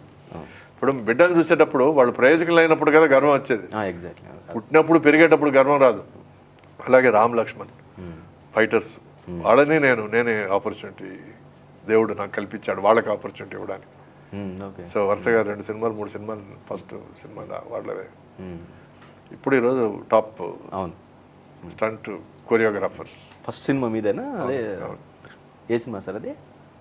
శివుడు అనుకుంటా. శివుడికి. ఓకే, శివుడు వీళ్ళు ఫస్ట్ అండి. అవును. ఓకే. రాఘవ సినిమా కూడా నేనే ప్రొడ్యూస్ చేశాను. ఓకే. సో వీటిల్లో డబ్బులు పోవడం జరిగింది. ఆ తర్వాత నేను యాక్టింగ్ నుంచి చిన్న బ్రేక్ తీసుకోవడం జరిగింది. ఆ తర్వాత టీవీ ఇండస్ట్రీలో ఎంటర్ కావడం జరిగింది. టీవీలో నాకు ఆదర్శం వచ్చి రాధిక అండి. ఎందుకంటే అప్పుడు సినిమా తీసి ప్రాబ్లం అయినప్పుడు అటు ఇటు తిరిగి చూస్తే ఒక టీవీ రంగం మంచి రంగంలాగా అనిపించింది. ఎంటర్ అవుదామని ఆలోచించే టైంలో నాకు తెలిసి 1-2 హీరోలు, ఎందుకయ్యా టీవీకి వెళ్తావు, అక్కడ వెళ్ళిపోతే మళ్ళీ తిరిగి రావు ఇండస్ట్రీకి, తెలుగు మన సినిమా ఇండస్ట్రీకి తిరిగి రాలేవు అని చెప్పి అన్నారు. అదే వాళ్ళు ఒక 4-5 సంవత్సరాలు నేను కొంచెం రాణిస్తున్నాను కానీ అవును ఎట్లా ఎంటర్ అవ్వడం టీవీలో అని. సో 9 సీరియల్ చేశాను, దాంట్లో ఒక 6-7 సీరియల్ బాగా ఆడాయి. మీరు అంటే నిర్మాణ పరంగా రాధిక గారిని తీసుకున్నారు ఆదర్శంగా, యాక్టింగ్ పరంగా ఎవరు మీకు ఆదర్శంగా? యశ్వరంగారావు గారు. యశ్వరంగారావు గారు 100%, దాంట్లో డౌటే లేదు. సమపాళ్ళు కావాలంటే ఎన్టీఆర్ గారు. ఎందుకంటే ఎన్టీఆర్ గారు బడిపంతులు సినిమా నన్ను కదిలించేసిందండి. అంత చిన్న వయసులో అంత పెద్ద క్యారెక్టర్ చేసి నమ్మించడం, ఆడియన్స్కి కళ్ళీళ్ళు తెప్పించడం, అదండి యాక్టింగ్ అంటే. ఫిదా అంటే ఇంకా ఎన్నిసార్లు కాళ్ళ మీద పడ్డా అది. నేను ఆయన్ని మా ఫాదర్ సినిమాలో యాక్ట్ చేశాను. సో అప్పుడు చిన్నప్పుడు నేను ఆయన కాళ్ళ మీద పడ్డాను, అది వేరే విషయం. ఆ తర్వాత రీసెంట్గా ఆయన లాస్ట్ సినిమా చేసినప్పుడు ఊటీలో కలిశాను నేను. ఊటీలో కలిసినప్పుడు నేను మళ్ళీ ఆయన కలవడం. మేజర్ చంద్రకాంత్ అప్పుడు ఏదో హిస్టారికల్ గెటప్లో ఉన్నారు ఆయన. అప్పుడు ఏదైనా సాంగ్ బిట్టేది అయింటుంది. మేజర్ చంద్రకాంత్లో ఉంది సార్. ఉందా సాంగ్? అప్పుడు ఈ ఊటీలో కలిసినప్పుడు మళ్ళీ కాళ్ళ మీద పడినప్పుడు కూర్చో అన్నారు, కూర్చోబెట్టారు. అప్పుడు నాకు సందర్భం, అప్పటి వరకు నోరు మీద పడడం భయం నాకు. అప్పుడు చెప్పాను, సార్ బడిపంతులు సార్ పెద్ద ఫ్యాన్ సార్ అని అన్నారు. అది చాలు నాకు, నా జీవితానికి అది చాలు. So అట్స్ amazing experience. ఎందుకంటే వీళ్ళందరూ లెజెండ్స్ అండి, కారణ జన్మలు. మనకి ఆ చిన్నటి ఆ స్పర్శ దొరకడం చాలు మనకి. అండ్ మీరు బాలకృష్ణ గారితో, తర్వాత రీసెంట్గా జూనియర్ ఎన్టీఆర్ గారితో ఇద్దరితో వర్క్ చేశారు. అవునండి. సో ఎలా అనిపించింది వీళ్ళిద్దరితో వర్క్ చేస్తున్నప్పుడు మీకు? నాకు బాలకృష్ణ గారు చూస్తున్నప్పుడు అంతా నాకు ఎన్టీఆర్ గారు చూస్తున్న ఫీలింగ్ ఎక్కడో చిన్న మైండ్లో చిన్న ఫీలింగ్. దాంతో చిన్న తెలియని ఒక ఆప్యాయత, తెలియని ఒక సన్నిహిత్యం. ప్లస్ తను కూడా కొంచెం బాగా స్నేహితుడుగా ఉంటాడు, బాగా ఎంకరేజింగ్గా ఉంటాడు, బాగా మాట్లాడతారు. మంచి స్నేహితుడు దొరికాడని అనిపించింది నాకు ఇది శ్రీమన్నారాయణ సినిమాలో యాక్ట్ చేసినప్పుడు. అమేజింగ్ యాక్టర్ చెప్పాలి. పౌరాణికం తన తర్వాత ఎవరన్నా సార్ హిస్టారికల్ కానీ పౌరాణికం కానీ చేయాలంటే తనే. ఆ వర్చస్సు, ఇది ఆ గంభీరం. Lovely working with experience. Father లాగే తనలో కూడా ఒక కథకుడు, ఒక డైరెక్టరు, ఒక యాక్టరు, ఒక ప్రొడ్యూసర్ ఉన్నాడు. Okay okay. సో ఎన్ని షేడ్స్ ఉన్నాయి లోపల. ఇది వచ్చి డిఎన్ఏ అనుకుంటా, ఏం చేయలేము. So there are so is complete film maker. So ఒక షార్ట్ చూసి ఇది ఏదో తప్పు చేస్తున్నారు అని అంటే కరెక్ట్గా మనం తిరిగి చూస్తే ఆ షార్ట్ మారుస్తుంటారు. Okay okay. తన sense of direction is very very good. Okay okay. NTR మన జూనియర్ తారక్ తన పేరు. నేను చీఫ్ అని పిలుస్తుంటాను, ఎందుకంటే తను నన్ను గారు సార్ అని పిలవడం నాకు ఇష్టం లేదు. మీరు నన్ను చీఫ్ అని పిలవండి, నేను మిమ్మల్ని చీఫ్ అని పిలుస్తాను. నేను ఇద్దరే చీఫ్ అని పిలుచుకుంటాం. తారక్ వచ్చి 360 degrees allrounder, dancer, fighter, writer, కాబోయే డైరెక్టర్, అవునా, తర్వాత ఏకసంధాగ్రాహి. ఒక్క డైలాగ్ ఒకసారి వింటే తన డైలాగ్ కాదు, చుట్టూ ఉన్న వాళ్ళ డైలాగ్ అని కూడా చెప్పగలడు. Okay okay. పక్కనున్న వాళ్ళ డైలాగ్ ఏదైనా మిస్ అయితే వాళ్ళ డైలాగ్ కరెక్ట్ చేయగలడు ఒక్కసారి విని. సో చిన్న జీనియస్ అని కూడా చెప్పచ్చు మనం, దాంట్లో డౌట్ లేదు. నాకు తన మీద చాలా నమ్మకం ఉంది, చాలా దూరం వెళ్తాడని నమ్మకం ఉంది. అది ఎంత దూరం అంటే కూడా నేను చెప్పలేను, ఇప్పుడు చెప్పకూడదు. సో డైరెక్టర్ కూడా చెప్పారు, చాలా ఉంది, చాలా ఉంది. అది అది అది ఇప్పుడే వికసిస్తున్న ఒక పువ్వు, అది ఇంకా చాలా ఉంది. అండ్ మీరు ఎక్కువగా తనని కారణ జన్ముడు అని పిలిచాను స్టేజ్లో నేను. ఎందుకంటే ఇప్పటివరకు మనకు ఒకరే ఉండేవాళ్ళు కారణ జన్ముడు, ఎన్టీ రామారావు గారు. ఇప్పుడు ఇంకోరు వచ్చారు అని అన్నాను నేను. అది నేను మనస్ఫూర్తిగా అన్నాను, పూర్తి నమ్మకంతో అన్నాను. తన మీద అంత నమ్మకం ఉంది నాకు. ఓకే. సినిమా ఇండస్ట్రీని మాత్రమే కాదు, మనల్ని కూడా చాలా దూరం తీసుకెళ్తాడని ఒక నమ్మకం. అర్థం చేసుకునే వాళ్ళు అర్థం చేసుకుంటారు. అర్థమైందిలేండి. యూటీజింగ్ కానీ లేకపోతే గ్యాంగ్ రేప్స్ అప్పుడు చాలా తీవ్రంగా స్పందించారు. మీ అబ్జర్వేషన్ ప్రకారం చెప్పండి, ఎలాంటి మార్పులు జరిగితే సిస్టమ్ బాగుంటుంది అంటారు? ఇది చాలా మంచి క్వశ్చన్ అండి. I really appreciate this question. నేను బేసిక్గా I fight for women's rights. I'm a feminist. I also fight for equal pay, equal respect for men and women. ఈ సిస్టమ్ ఎలా మారాలి అని అడిగారు మీరు. సిస్టమ్ మారక్కర్లేదు sir. System is there, the rules are there, laws are there. అవి enforce అవ్వడం లేదండి, ఎన్ఫోర్స్ అవ్వడం లేదు. అంటే ఎవడో ఒకడు లారీ డ్రైవర్ కొడుకు కానీ చేస్తే ఇమీడియట్గా ఎన్ఫోర్స్ అవుతున్నాయి, ఎవడో మినిస్టర్ కొడుకు చేస్తే ఎన్ఫోర్స్ కావడం లేదు. That is the problem with our system. Rules ఉన్నాయండి. రేపుకి 7 సంవత్సరాలు ఉంది, గ్యాంగ్ రేపుకి ఎన్ని సంవత్సరాలు ఉంది, ఆ తర్వాత మర్డర్ చేస్తే ఎన్ని సంవత్సరాలు ఉంది. Laws are there. చాలామంది ట్విట్టర్లో ఈ నీడ్ స్ట్రిక్టర్ లాస్, ఈ నీడ్ స్ట్రిక్టర్ లాస్. ఎందుకంటే స్ట్రిక్ట్ ఏముంది? మనం అరేబియాలో లాగా చేతులు కాళ్ళు తెగ నరకడం తప్ప వేరేం చేయలేము మనం. అది చేసినా ఓకే, ఐఎమ్ హ్యాపీ. ఎందుకంటే ఒక ఆడదాన్ని చూసి నేను రేప్ చేయాలనుకునేవాడు మగవాడు కాదు. 100% నా దృష్టిలో వాడు మగవాడు కానే కాదు. ఓకే. బట్టలు తక్కువ ఉన్న ఆడదాన్ని చూస్తే అమ్మ నీకు చలేస్తుందని అడిగేవాడు మగవాడు. అంతేగాని దాంట్లో ఏం చూడగలం అని చూసేవాడు మగవాడు కాదు, మనిషి కాదు. Is not a human being. Okay, అది పక్కన పెడితే మనకు we have rules and regulations అండి. వాటిని మనం మనుషులు ఎన్ఫోర్స్ చేయాలండి. ఇక్కడ ఏమైపోయిందంటే మనది లాల్ బత్తి మెంటాలిటీ అండి. అంటే మన కారు పైన రెడ్ లైట్ ఉంచండి, ఆ రెడ్ లైట్ని బట్టే మనం వచ్చి మన జీవితాన్ని సాగిస్తున్నాం. మనకి ఎప్పటి నుంచి మన కాంగ్రెస్ వచ్చిందో కాంగ్రెస్ నుంచి ఇది స్టార్ట్ అయిందండి. ఎవడన్నా సరే మీ కారు ఆపినా కూడా మా బాబు ఎవడు తెలుసా, మా అంకుల్ ఎవడు తెలుసా, మా బ్రదర్లు ఎవడు తెలుసా, ఇది అడగడం మనం స్టార్ట్ చేసామండి కాంగ్రెస్ నుంచి అండి. కాంగ్రెస్ మీద నాకు ఇక్కడ వరకు ఉన్నదానికి కారణం ఇదేనండి. మన సిస్టమ్ని చెడిపింది వాళ్ళు, సిస్టమ్ ఎన్ఫోర్స్ చేయకుండా చెడిపింది వాళ్ళు. మనకి we have rules, we have laws, we have regulations. వాటిని ఇంకా స్ట్రిక్ట్గా మనం ఎన్ఫోర్స్ చేయాలండి. ఓకే. అండ్ ప్లస్ దీని అన్నిటికీ వెనక్కి వెళ్తే మీరు ఈ ఎన్ఫోర్స్ చేయడం గురించి ఫినిష్ చేస్తాం. It should be equal rule, equal law for everybody అండి. ఎవడన్నా పెద్దోడైతే వెంటనే బెయిల్ ఇచ్చేయడం ఇవన్నీ చేయకూడదండి. If it's anything related to women, వాడిని ముందు జైలు వేసి తర్వాత వాడిని ఆ కేసు తీరే వరకు వాడిని బయట తీయకూడదు. ఓకే, మిస్యూజ్ అవుతుంది అంటున్నారు, అది 1% 2% అవ్వచ్చు, పర్లేదు. కొలాటరల్ డ్యామేజ్ అంటారు చూడండి, పర్లేదు, మిస్యూజ్ అవ్వచ్చు. వేరే ఒక్కోసారి అది మన దానికోసం మనం భావి రేపిస్టులను మనం ఆపగలిగితే ఇంకా better. Okay. So laws have to be enforced, laws have to be equal for everybody. ఆ ఎన్ఫోర్స్ చేసేది పోలీస్ డిపార్ట్మెంట్.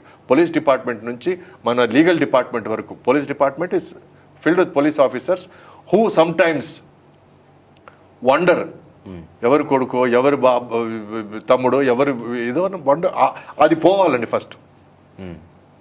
అండ్ నెక్స్ట్, లీగల్గా మనకి ఎంత డబ్బులు ఇస్తే చాలు అంత మనం ఎక్కువ ఫీజు తీసుకొని మనం లెటర్స్ రిప్రజెంట్ క్రిమినల్స్ అనే మెంటాలిటీ పోవాలండి. నువ్వు ఒక క్రిమినల్ని రిప్రజెంట్ చేసి ఆ క్రిమినల్ 100% క్రిమినల్ అని తెలిసిన వెంటనే ఫస్ట్ లాయర్ని అరెస్ట్ చేయాలండి. అంటే వీటికి ఫ్రీడమ్ కూడా ఒక కారణం కాదంటారా sir? Too much freedom is also not good అండి. Too much freedom is also not good. Any country మీరు తీసుకోండి, ఎక్కువ రిగ్రెస్ చేసినా తప్పే, ఎక్కువ ఫ్రీడమ్ ఇచ్చినా తప్పే. ఓకే. ఇప్పుడు నిన్న నా రాత్రి చూసుకుంటే మన ఇండియన్ని ఉరి శిక్ష చేయడానికి రెడీగా ఉన్నారు. ఒక ఛానల్ ఏమో వాడిని ఎట్లా ఊరేస్తారని చెప్పి పాకిస్తాన్ తిడుతుంది. ఇంకో ఛానల్ ఏమో వాళ్ళకి లీగల్గా రైట్ ఉంది అని ఇంకో ఛానల్ మాట్లాడుతుంది. ఇది ఫ్రీడమ్ కాకపోతే వేరేంటండి? మన ఇండియన్ సిటిజన్ మంచో చెడో వాడు తప్పు చేసి ఉంటే ఇండియాకి తీసుకొచ్చి వాడికి ఏదైనా శిక్ష విధించాలి, కానీ పాకిస్తాన్ వాళ్ళు శిక్ష విధిస్తుంటే మనం ఊరికే కూర్చోవడం ఏంటండి? ఇలా కాంగ్రెస్ గవర్నమెంట్ చాలాసార్లు చేసింది కాబట్టి వాళ్ళు అలవాటు చేసుకున్నారు వాళ్ళు. ఇంకోటి, ఇప్పుడు మీరు కాంగ్రెస్కి సంబంధించి ఇప్పుడు అపోజిషన్ రేప్ విషయం ఫినిష్ చేస్తాం. ఈ సగం రేపులకు కారణం అండి, సగం 50% రేపులకు కారణం ఈ రేపిస్టులను కన్న తల్లులండి. 50%. అది నేను చాలా స్ట్రాంగ్గా చెప్తున్నాను. పుట్టిన ఆడపిల్లకు ఒక ముద్ద, పుట్టిన మగవాడికి 2 ముద్దలు తినడానికి ఇస్తారు చూడండి, అక్కడ నుంచి స్టార్ట్ అవుతుందండి. ఒరేయ్ మగవాడుగా నువ్వు బెటరు, మగవాడు కాబట్టి నీకు ఎక్కువ రెస్పెక్ట్ రావాలి, ఆడది ఎట్టపోయినా పర్లేదు, అది చదువుకోకపోయినా పర్లేదు, నువ్వు మాత్రం చదువుకోరా, ఎందుకంటే అది పెళ్లి చేసుకొని వెళ్ళిపోతుంది, దానివల్ల మనకు ప్లస్ ఏం లేదు, మనకు ప్రయోజనం లేదు, నువ్వన్నా ప్రయోజకుడు అవ్వు ఈయన అంటాం. అనే మాటలు ఉన్నాయి చూడండి, అవి మనకు ఆదిలోంచి వస్తున్న మాటలు, అవి చాలా రాంగ్ మాటలు. అవి ఇప్పుడు లేవు అనుకుంటా సార్. ఉన్నాయి సార్, ఇంకా ఉన్నాయి సార్, ఇంకా చాలా చాలా ఇళ్లలో నేను చూస్తున్నాను సార్ నేను. ఓకే. అండ్ ప్లస్ నేను మొన్న రీసెంట్గా నేను ఒక మనిషితో జాగ్రత్తగా మాట్లాడుతుంటే, అయ్యో నా కొడుకు ఆవు అంటే టీవీ చూసి ఏడ్ చేస్తాడు వాడు, రే నేమన్నా అమ్మాయి చూసి ఏడవడానికి నేను వాడిని అంటే. So that means you're creating a stereotype. అమ్మాయిలే ఏడుస్తారు అని నువ్వు వాడికి నేర్పిస్తున్నావు. 5 ఏళ్ల బాబుకి అమ్మాయిలే ఏడుస్తారు, నువ్వు ఏడవకూడదని నేర్పిస్తున్నావు. That means you're creating a gender stereotype. తను డబుల్ గ్రాడ్యుయేషన్ చేసిన అమ్మాయి అండి, అంటే మెంటాలిటీ పోలేదు చూసారా. ఓకే. అంటే చిన్నప్పటి నుంచి వాళ్ళ అమ్మలు నేర్పించినది ఇది. నా తాతగారు, నాకు కజిన్ సిస్టర్స్ 4 ఉన్నారండి. మా తాతగారు నేను ఎంత శబ్దం చేసినా ఊరుకునేవాళ్ళు. వాళ్ళు కొంచెం నవ్వితే ఏంటో పక్కపక్కలు వికవికలు, అమ్మాయిలు అట్లా ఉండకూడదు అని అంటే నా కళ్ళారు నేను విన్నాను, నా చెవులారా విన్నాను. ఇది అనాథ నుంచి వస్తుందండి. ఇది మారాలి. ఇది మారితే కానీ భావి భారత యువకులు మారరు. ఇక్కడి నుంచి గ్రాస్ రూట్స్ నుంచి నేర్పించాలండి. అండ్ ప్లస్ అట్లా డ్రెస్ వేసుకుంటే సరైన అమ్మాయి కాదు, ఇట్లా డ్రెస్ వేసుకుంటే సరైన అమ్మాయి అని తల్లులే చెప్తున్నారే అబ్బాయిలకి. అట్లాంటి అమ్మాయిని పెళ్లి చేసుకోకూడదు, ఇట్లాంటి అమ్మాయిని పెళ్లి చేసుకోవాలి అంటే పైన నుంచి కింద వరకు కప్పుకుంటే పతివ్రతేనా? అది ఛాలెంజ్ చేయడానికి ఎవరు రారా? మరి అన్యాయం అండి ఇది. A woman has the right to dress the way she feels. అది తప్పు కావచ్చు, రైట్ కావచ్చు, షీ హ్యాస్ ద రైట్. అది తనకు తప్పు అనిపిస్తే అది తప్పు, తనకు తప్పు కాదనిపిస్తే తప్పు కాదు. మగవాడు ఎవడండి చెప్పడానికి నువ్వు ఇట్లా డ్రెస్ చేసుకొని అట్లా డ్రెస్ చేసుకొని? నా కూతురు సమానులైనా నా భార్య అయినా సరే డ్రెస్సింగ్ చేసుకునేటప్పుడు నేను ఒక విషయం అంటాను, మనం వెళ్ళే చోటు, వెళ్ళే సందర్భం మనసులో పెట్టుకొని డ్రెస్ చేసుకో, అంతే, అయిపోయింది. Okay. That is my only criteria. అది అడ్వైస్ కూడా కాదు, అది నీ ఇష్టం. బాగా చెప్పారు. సందర్భాన్ని బట్టి నువ్వు డ్రెస్ చేసుకో, అంతేగాని నేను ఇంకేం అనడం లేదు. అదే నాకేదైనా తప్పు జరిగితే నేనేం తప్పుగా డ్రెస్ చేసుకుంటే నువ్వు చెప్పు నాకు. ఓకే. ఇప్పుడు జనరల్ బాడీ మీటింగ్కి నేను షార్ట్స్ వేసుకొని వెళ్ళలేనుగా. సందర్భం. సో ఇది ఒక్కటే, ఇది తప్ప మనకు రైట్ లేదండి. They are equal sex, they are 100% equal. మనకంటే దే ఆర్ మోర్ ఈక్వల్, మనకంటే దే ఆర్ బెటర్. ఎందుకంటే ఒక ప్రాణిని ప్రపంచంలోకి తీసుకొస్తున్నారు. ఇది మనకు లేదు, ఆ కేపబిలిటీ మనకు లేదు. అండ్ ప్లస్ ఒక ఫాదర్ లేకపోతే బిడ్డ పెరిగి పెద్దోడు అవుతాడేమో, కానీ తల్లి లేకపోతే మాత్రం ఎంత కష్టం అనేది అందరికీ తెలుసు. అది అన్డిబేటబుల్ ఫ్యాక్ట్ అది. సో ఈక్వాలిటీ, జెండర్ ఈక్వాలిటీ అనేది చిన్న పిల్లల దగ్గర నుంచి వస్తే కానీ వాడు పెద్ద అయిన తర్వాత నేను ఒక లేడీతో ఆడుకోగలను, ఒక లేడీ ఆట వస్తువు, లేకపోతే ఒక లేడీ నాకు ఛాన్స్ దొరికింది కాబట్టి. ఈరోజు ఒక విషయం చెప్తున్నాను సార్, 25% ఆఫ్ ఇండియన్స్ ఎవరు మనల్ని పట్టుబడరు, మనం పట్టుబడం, ఎవరు మనల్ని చూడరు అని అనుకుంటే ఆడదాని మీద గాయత్యం చేసేవాళ్ళే. ఎందుకంటే వాళ్ళ అప్బ్రింగింగ్ అలాంటిది. మనం ఎవరికి దొరికిపోవంటే పైన చేసేవాడే ఉంటాడు 25%. మిగతా 75% కొంచెం ఆలోచించే వాళ్ళు ఉంటారు. ఈ 25% అనేది 0% అవ్వాలి. అయినప్పుడే మన పరిస్థితులు మారుతాయి. ఎందుకే this is how I strongly feel. Plus ఏమిటంటే ఇట్లా గ్యాంగ్ రేపులు చేసి, ఇట్లా నిర్భయాలాగా కిరాతకమైన పనులు చేసేవాళ్ళని పబ్లిక్గా హ్యాంగ్ చేయాలనేది నా ఫీలింగ్. అప్పుడే ఇంకోటికి అయ్యో ఇట్లా చేస్తే మన పరిస్థితి ఇట్లా అవుతుందని తెలుస్తుంది. తెలియకపోతే మాత్రం మళ్ళీ అది నాకు తెలియకడతానండి. ఒక అమ్మాయి రేప్ చేపడితే ఆ అమ్మాయిని నేరుగా తీసుకొస్తారు పోలీస్ స్టేషన్కి. బట్ ఎవడన్నా సరే దొంగతనం చేసో లేకపోతే రేపిస్ట్ అయితే వాడు మొహం మూసుకొని తీసుకొస్తారు. ఇదేం న్యాయం అండి ఇది? What non sense is this? వాడు యదవా, వాడు దొంగ, మొహం చూపించి తీసుకురండి. అంటే ఒక విక్టిమ్కి ఇవ్వని మర్యాద కూడా వాడికి ఇస్తారా మీరు? ఎప్పటి రూల్స్ ఇవి? థింగ్స్ మస్ట్ చేంజ్ అండి. We need to make public examples of these rogues, of these criminals. And plus ఎవరన్నా సరే డెత్ పెనాల్టీ ఇస్ రాంగ్ అనేవాడు నా దృష్టిలో ఎదవండి. I will argue till the cows come home. అంతేగాని death penalty, there is something wrong, seriously wrong with somebody's DNA అండి. ఒక rod పెట్టి పొడిచి చంపగలిగిన వాడు ఒక ఆడదాన్ని, something wrong with his DNA. అట్లాంటి వాడికి బతికుండడానికి రైట్ లేదు. ఓ ప్రాణం తీసే రైట్ నీకు ఎట్లా ఉంది వచ్చింది? మీరు ఇద్దరు కొట్టుకొని ఒకరి ప్రాణం ఒకరు తీసుకుంటే అది వేరే విషయం. మేబీ ఇన్వాలంటరీ మ్యాన్ స్లాటర్ కావచ్చు, but this is premeditated slaughter. ఇది ప్రీమెడిటేటెడ్ మర్డర్. దానికి డెత్ పెనాల్టీ ఇవ్వద్దండి అని దానికి అడ్వకేట్స్, దానికి అడ్వకేటింగ్ నో డెత్ పెనాల్టీ, చంపడం ఆన్సర్ కాదు అని మాట్లాడేవాళ్ళు ట్రాష్. సినీ రంగం నుంచి రాజకీయ రంగంలోకి చాలామంది ప్రముఖులు వచ్చారు, రాణించారు కూడా. ఎన్టీఆర్ గారి దగ్గర నుంచి చాలామంది వచ్చారు. తమిళనాడులో చూసుకుంటే చాలామంది ఉన్నారు. సో ఇప్పుడున్న రాజకీయ పరిస్థితులకి సినీ రంగం నుంచి వచ్చే వాళ్ళకి అవకాశాలకి ఎలా ఉంటుందంటారు ప్లాట్ఫామ్? ప్రతి యాక్టరు మంచి పాలిటీషియన్ అవుతాడు అని అనుకునే రోజులు పోయాయండి. ఆ మభ్య ఎప్పుడో తొలగిపోయింది. ఎందుకంటే చాలామంది యాక్టర్సు, చాలా శాతం వచ్చి పదవులు సాధించి ఆ పదవుల్లో ఏమీ చేయకుండా జనం చేత చీకొట్టించుకొని ఆ తర్వాత మరుగున పడ్డోళ్ళు, లేకపోతే ఆ తర్వాత మళ్ళీ యాక్టింగ్కి వచ్చిన వాళ్ళు చాలామంది ఉన్నారు. పేర్లు నాకు అనవసరం. ఓకే. సో ఈరోజు నువ్వు ఏం చేయగలవు, నీ కేపబిలిటీ ఏంటని చూసి ఆచితూచే ఈరోజు ఓట్లు వేస్తున్నారు. Everybody cannot become a career politician. ఆ రోజులు పోయాయి.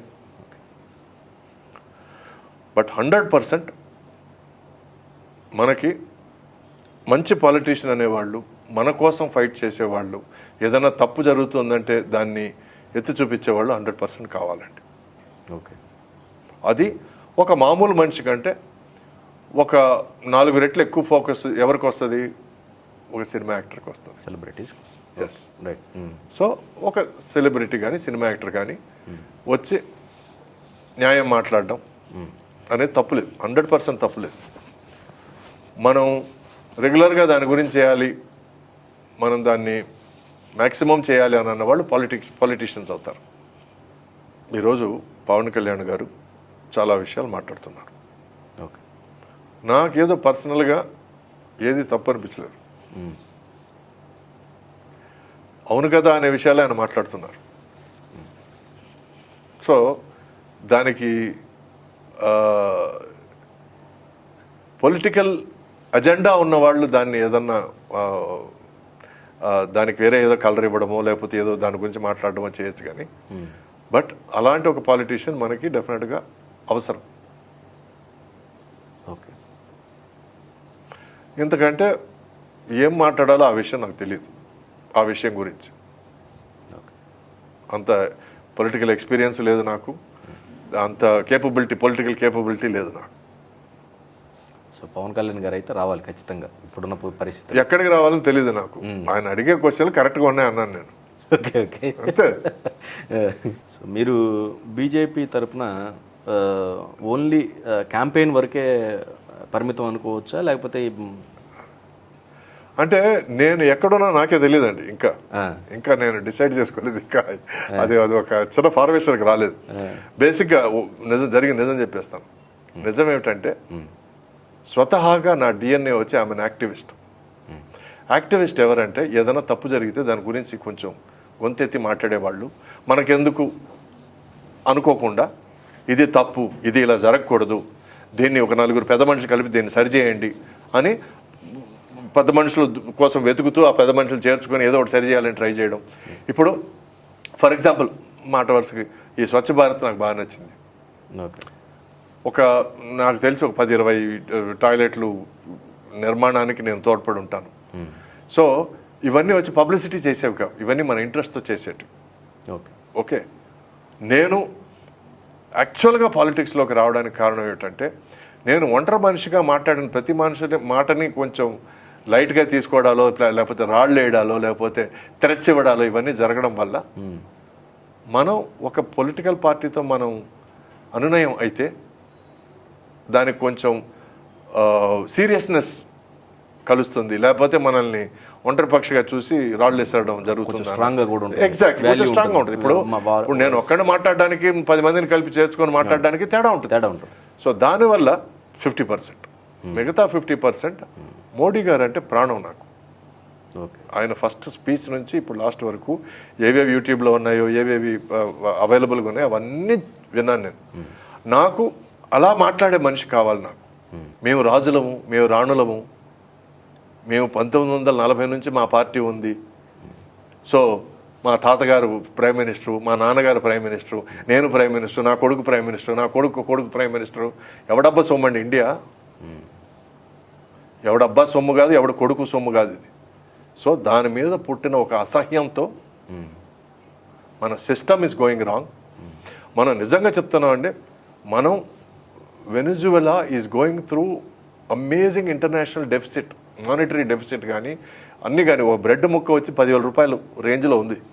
ఆ పరిస్థితికి వెళ్ళిపోయి ఉండవడం మనం.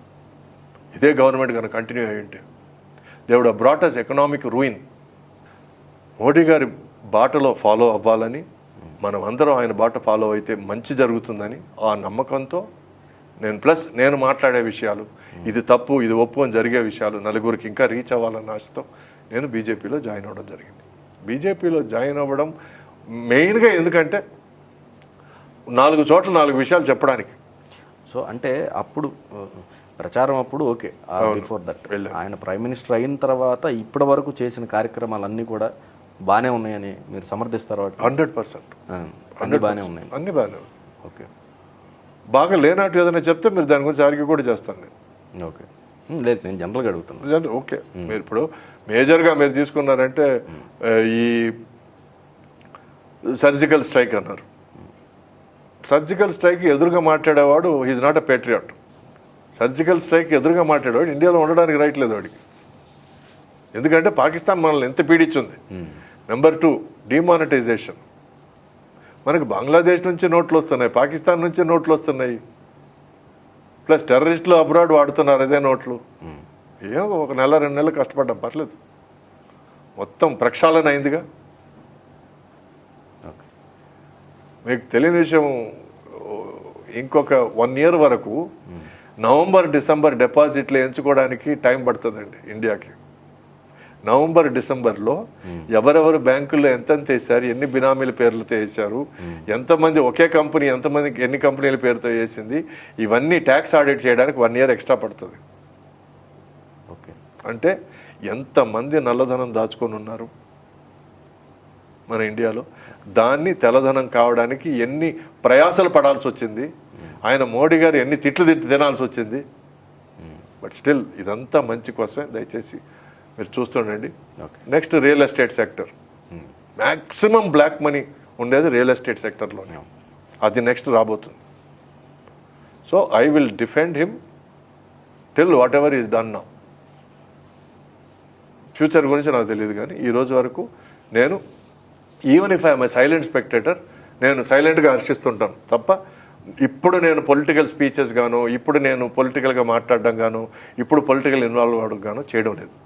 ఓకే, ఎందుకంటే రెజీమ్ చేంజ్, కాంగ్రెస్ ముక్త భారత్ కావాలని నేను ఆ పోరాటంలో నేను భాగంగా నేను వెళ్ళాను. 4 చోట్ల 4 విషయాలు చెప్పాను. ఉన్న విషయాలే, తప్పులు ఒప్పులు ఏమి లేవు, తప్పులేమి లేవు, ఒప్పులే మాట్లాడాను, అన్నీ నిజమే మాట్లాడాను, అంతే. ఇప్పుడు రాముడికి ఉడత ఎలా సాయం చేసిందో అప్పుడు అట్లా సాయం చేశాను.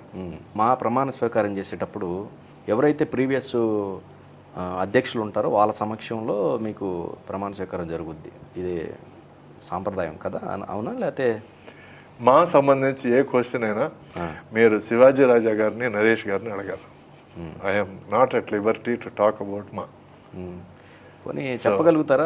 దయచేసి నన్ను ఇన్వాల్వ్ చేయకండి. అంటే జనరల్గా అడుగుతున్నాను. జనరల్ క్వశ్చన్ కాదు, నాకు అది జనరల్ క్వశ్చన్ కాదు, నాకు అది వెరీ పర్సనల్ క్వశ్చన్.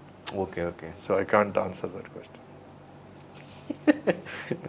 అంటే నా పరిధిలో ఉన్నదానికి నేను అసలు నిష్కల్మషంగా సమాధానం చెప్పినప్పుడు, అంటే your also one of the member కదా. Exactly why I can't talk about it. Okay, ఇప్పుడు మేమందరం కలిసి ఒక మనిషికి రెస్పాన్సిబిలిటీ ఇచ్చాం.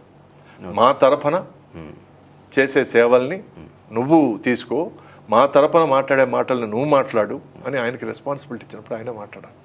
డెఫినెట్లీ ఆయన అడుగుతాలేమండి, ఆ తర్వాత ఆయన అడగండి, ఎలాగో ఆయన అడుగుతారు కదా, ఆయన అడగండి. మా గురించి మాత్రం ఎటువంటి స్టేట్మెంట్ నా దగ్గర నుంచి రాదు. నేను ఓన్లీ సేవకుండా అక్కడ, అంతే. స్టేటు బైఫర్కేట్ అయినప్పుడు మీరు చాలా సీరియస్ అయ్యారు. కొన్ని ఛానల్స్లో కూడా చాలా భావోద్వేగంగా మీ వాయిస్ని ఎక్స్ప్రెస్ చేశాడు. అంత ప్రభావితం చేసిన అంశాలు ఏంటి మీ పైన? మన స్టేట్ బైఫర్కేషన్కి పరిస్థితికి తీసుకువచ్చింది ఎవరు, ఎందుకు అటువంటి పరిస్థితి తీసుకువచ్చారు? బిగినింగ్లో బైఫర్కేషన్ అవ్వడం నాకు రుచించని మాట వాస్తవం. అయ్యో విడిపోతున్నాం, మేము ఇద్దరం తెలుగు వాళ్ళం కదా అన్న ఒక ఫీలింగ్తో నేను ఎందుకు బైఫర్కేషన్ అవ్వాలని కొంచెం నేను పోరాడాను. పోరాటం అంటే తనకలాడాను, బయట ఎక్కడ పోరాడలేదు, ఎవరికి ఏం చెప్పలేదు. మెయిన్గా కాంగ్రెస్ పార్టీ మీద కోపం నాకు. Telangana was ignored, greatly ignored, అది మాత్రం దాంట్లో డౌట్ లేదు. కేసీఆర్ గారు తెలంగాణ కోసం పోరాడడంలో ఏమాత్రం తప్పులేదండి. ఎందుకంటే డెవలప్మెంట్ మొత్తం హైదరాబాద్ మీదే ఫోకస్ అయిందే తప్ప మిగతా తెలంగాణను మర్చిపోయారు. అటు సైడ్ చూస్తే అటు సైడ్ వైజాగ్ని మర్చిపోయారు, అటు సైడ్ విజయవాడను మర్చిపోయారు. సో ఫోకస్ అంతా ఒక హైదరాబాద్ మీద జరుగుతుంది. ఈరోజు మళ్ళీ అదే ఫోకస్ అమరావతి మీద జరుగుతుంది అనుకోండి, వేరే విషయం.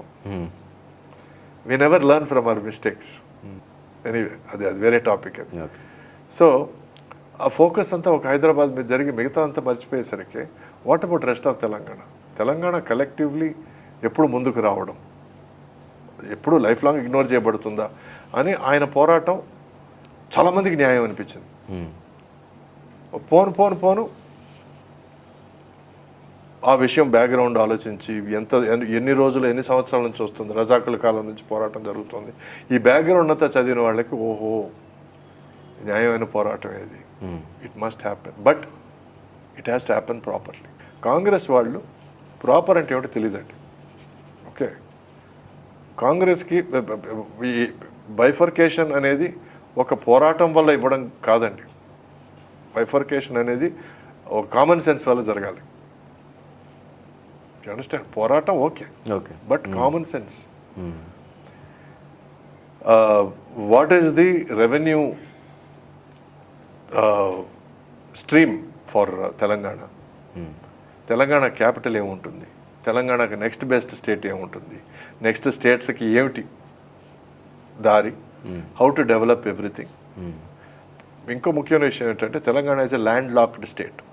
వాటర్ రిసోర్సెస్ ఏమిటి, ప్రతిదీ ఆలోచించి ఒక బైఫర్కేషన్ అంటే న్యాయం ఉందండి. ఇక్కడ ఇటు సైడ్ ఆంధ్రాకి క్యాపిటల్ ఏమిటో తెలియదు, ఆంధ్రాకి రెవెన్యూ సోర్స్ ఏమిటో తెలియదు, ఎందుకంటే మేజర్ రెవెన్యూ సోర్స్ హైదరాబాదే. ఇవేవీ తెలియకుండా బైఫర్కేషన్ అని వెళ్ళిపోతే ఏమిటి సార్ పరిస్థితి? మనం కొట్టుకోవాల్సి వచ్చింది. ఆ మనం కొట్టుకోవడం మ్యాక్సిమం అవాయిడ్ చేసి ఉండొచ్చు. అయ్యా ఇది ఇది ఇది ఇది మ్యాటర్, ఇది మ్యాటర్, అందరూ హ్యాపీగా ఉండాలి అని ఒక మాట చెప్తే ఎంత బాగుండేది, ఎంత అందంగా ఉండేది. కలిసి ఉంటే కలదు సుఖం, బట్ దూరంగా ఉంటే మర్యాదలు కాపాడుకోవచ్చు. ఓకే, రెండు ఒప్పుకుంటున్నాను నేను, బట్ న్యాయం చేయండి, రెండిటికి న్యాయం చేయండి. ఈరోజు నేను ఆంధ్రప్రదేశ్కి దూరం కాదు, నేను ఈరోజు తెలంగాణకి దూరం కాదు, ఉండేది తెలంగాణలోనే, బతికేది ఇక్కడే. ఈరోజు ఏదైనా ప్రాబ్లం వస్తే కేసీఆర్ దగ్గరికి వెళ్తాను నేను, ఇది నిజం. బట్ అందరూ కలిసి ఉండాలి. నాకు తెలుగు వాళ్ళు కావాలి, తెలుగు వాడిని, కాళహస్తిలో పుట్టిన అసలు సిసలు తెలుగు వాడిని. సో తెలుగు వాళ్ళు బాగుండాలనుకోవడం నేను తప్పులేదు. నాకు ఎవరైనా తెలంగాణ ఆంధ్ర అంటే నేను ఫీల్ అవుతాను, నేను అందరూ ఒకటే కదా అన్న ఫీలింగ్లో ఇంకా ఉన్నాను నేను. న్యాయం చేయండి, రెండిటికి న్యాయం చేయండి. ఈ బ్యాలెన్సింగ్ తెలియకుండా మీరు పొలిటికల్ ఇన్ఫ్లుయెన్స్లతో మాట్లాడేస్తే ఇది కరెక్ట్ కాదు. But heads off to KCR, heads off to KTR. నిజం మాట్లాడుకోవాలి. They brought it really forward. ఈరోజు వీఆర్ ఎ స్ట్రాంగర్ తెలంగాణ. అదే ఆశ నాకు ఆంధ్రప్రదేశ్కి ఉంది. అండ్ సెంటర్లో బీజేపీ ఉండడం వల్ల ఆ బ్యాలెన్సింగ్ అనేది కరెక్ట్గా జరుగుతుంది అనేది నా ఫీలింగ్. ఎవరిని చిన్న చూపు చూడకుండా, ఎవరిని పెద్ద చూపు చూడకుండా బ్యాలెన్సింగ్ యాక్ట్ అనేది చాలా ముఖ్యం. ఎస్పెషల్లీ నువ్వు సెంటర్లో నువ్వు పెద్ద ప్లేస్లో ఉన్నప్పుడు. మీరు చంద్రబాబు నాయుడు గారితో ఎంతసేపు మాట్లాడతారు, కేసీఆర్తో అంతే మాట్లాడతాడు మోడీ గారు. It's important, that's very important. అంటే మీ ఫీలింగ్స్ పరంగా అది మేజర్ ఆఫ్ క్యాపిటల్స్ కానీ లేకపోతే you have to plan it properly అండి. ప్లానింగ్ లేకపోతే కేఆస్, మ్యాడ్నెస్. అందరు వీధుల మీదకి వచ్చారు, ఒకరినొకరు కొట్టుకోవడం స్టార్ట్ చేశారు. ఇంతెందుకండి, అమెరికాలో ఒకే ఆఫీస్లో పని చేసుకున్నాడు, నేను తెలంగాణ అని, నేను ఆంధ్రప్రదేశ్ అని కొట్టుకోవడాలు ఏమిటి సార్ ఇది? అయ్యో మనకు అన్యాయం జరిగిపోయింది అనే ఫీలింగ్ రాకుండా చేయాలండి. అక్కడ అసోసియేషన్లు కూడా మొన్న కూడా శివారెడ్డి, మిమిక్రీ శివారెడ్డి, అక్కడ లాట్ ఆఫ్ చాలా అసోసియేషన్లు కూడా నెంబర్ ఆఫ్, అంటే ఇదివరకు ఇప్పుడు ప్రాంతాల వైజ్గా అసోసియేషన్లు కూడా బిల్డ్ అవుతున్నాయి. బాధ కలిగింది. ఎగ్జాక్ట్లీ తెలుగు వాళ్ళే, అందరం తెలుగు వాళ్ళమేనండి, అందరం తెలుగు మాట్లాడతామండి. మన యాసలు మారచ్చు. ఏమి మన వైజాగ్లో ఉండేవాళ్ళు, మా కాళాచిలో ఉండేవాళ్ళు మాట్లాడడం తేడా లేదు, ఉంది. ఇప్పుడు అయినా వి లవ్ ఈచ్ అదర్. అలాగే తెలంగాణకు వచ్చి తెలంగాణ భాష ఎంత అందంగా ఉంది. ఈ రోజుకి బోనాల పండుగ అంటే పరిగెత్తాను, ఈ రోజుకి నాకు గణేష్ నిమజ్జనం అంటే పరిగెత్తాను. నాకు నచ్చిన పండుగలు అవి. అవన్నీ ఎక్కడ అలవాటు చేసుకున్నాను, ఎక్కడికి వచ్చి అలవాటు చేసుకున్నాను. ఇప్పటికీ పెద్దమ్మ గుడికి గావిస్తాం ఏదైనా మంచి విషయం జరిగితే. We are true blue Telangana it's. Why? Because we live in Telangana. మీరు ట్విట్టర్ హ్యాండిల్లో ఫెమినిస్ట్ అని రాశారు. అంటే ఒక లేడీ, అభ్యుదయ భావాలు ఉన్న లేడీ, నేను ఎవరికి తక్కువ కాదు అనుకునే లేడీ, నేను కూడా ఏదైనా సాధించగలను, నేను అనుకుంటే ఏమన్నా కాగలను అని అనుకునే లేడీని ఫెమినిస్ట్ అంటారు జనరల్గా. బట్ కాల ప్రమేయంలో అభ్యుదయ భావాలు, ఒక అమ్మాయికి అభ్యుదయ భావాలు ఉండాలి అని అనుకునే మగవాడు కూడా ఫెమినిస్ట్ అన్నది యాడ్ అయింది. సో ఆ ఎడిషన్లో నేను కూడా ఒక భాగంగా ఫీల్ అయ్యి నేను ఫెమినిస్ట్ అని పెట్టాను. Feminist is anybody who believes in the power of the female. Okay. She is more than capable. She is much more intelligent, and she is as much of a evolved human being as you are, or maybe more than you. ఇది నమ్మే వాళ్ళని feminist అనొచ్చు. ఇప్పుడు మనకి feminism అనే idea వచ్చి మనకి 60s 70s నుంచి స్టార్ట్ అయిందండి. అమెరికాలో వెస్ట్రన్ కల్చర్లో 40s నుంచి స్టార్ట్ అయింది. సమాన హక్కు అని అనడం చూడండి, అది ఆల్మోస్ట్ మన వాళ్ళు ఒక ముక్కలో దాన్ని తేల్చేశారు. బట్ అది కాదు, it's got a much deeper meaning than that. 60s 70sలో ఫెమినిజం అనేది స్టార్ట్ అయ్యి 80sలో దానికి ఒక చిన్న ఒక ఫార్మేషన్ అంటూ ఏర్పడింది మన ఇండియాలో. 80s నుంచి స్టార్ట్ అయ్యి, సో 80s వచ్చి ఫెమినిజం యొక్క బాల్యం, అంటే లెటెస్ట్ ఒక లేడీ యొక్క బాల్యం, ఒక లేడీ మేధస్సుకి బాల్యం అనుకుందాం. బై 1990 యుక్త వయసుకు వచ్చింది. బై 2000s ఒక లేడీ అయింది. ఇప్పుడు 2017 ఆల్మోస్ట్ 2020కి వస్తున్నాం. సో తనకు మెచ్యూరిటీ రీచ్ అయింది. ఇదన్నిటికీ ఏమిటంటే తార్కాణం, దీనికి ఎగ్జాంపుల్స్ ఏమిటంటే, ఒకప్పుడు మీరు మీ ఫాదర్ కానీ మీ తాతగారు కానీ ఒక అమ్మాయి తన హస్బెండ్ని పూర్తిగా అర్థం చేసుకుంటే కాపురాలు బాగుంటాయి అని నేర్పించారు. మీకు నేర్పించారు, నాకు నేర్పించారు. ఓకే, అటువంటి కాపురాలు ఎన్ని బాగున్నాయి ఈరోజు వరకు చెప్పండి. అంటే అప్పట్లో కట్టుబాట్లకి వీటికి ఎగ్జాక్ట్లీ, అంటే అప్పట్లో మార్పు, అప్పట్లో వేరే, ఆ పాయింట్ ఆఫ్ వ్యూ వేరే. సార్ అప్పట్లో ఎంటీవీలు అవి ఇవి లేవు సార్. ఓకే. అప్పట్లో అత్తలు కోడళ్ళు కొట్టుకునే సీరియల్ లేవు. ఓకే, అప్పట్లో వచ్చి డిస్కవరీ ఛానల్ లేదు, అప్పట్లో వచ్చి ఇంటర్నెట్ లేదు, అప్పట్లో వచ్చి ట్విట్టర్ లేదు, అప్పట్లో ఫేస్బుక్ లేదు. ఓకే, సో అక్కడ నుంచి మనం ఎక్కడికి వచ్చాం, మనం ఆ యుక్త వయసుకు వచ్చేసరికి ఒక అబ్బాయి అమ్మాయిని కొంచెం అర్థం చేసుకుంటే వాడి జీవితం ఇంకొంచెం ఈజీ అవుతుంది అనే పరిస్థితికి వచ్చామా లేదా? ఆ తర్వాత స్టేజ్ ఎక్కడికి వచ్చామంటే, ఈరోజు తల్లిదండ్రులు ఏమంటున్నారంటే, అయ్యా ఒకరినొకరు అర్థం చేసుకోండి, కొంచెం జాగ్రత్తగా కాపురం చేసుకోండి అనే పరిస్థితికి వచ్చాం. ఇది మెచ్యూరిటీ. ఓకే, ఇది ఫెమినిజం అంటే. Thank you very much sir. Thank you.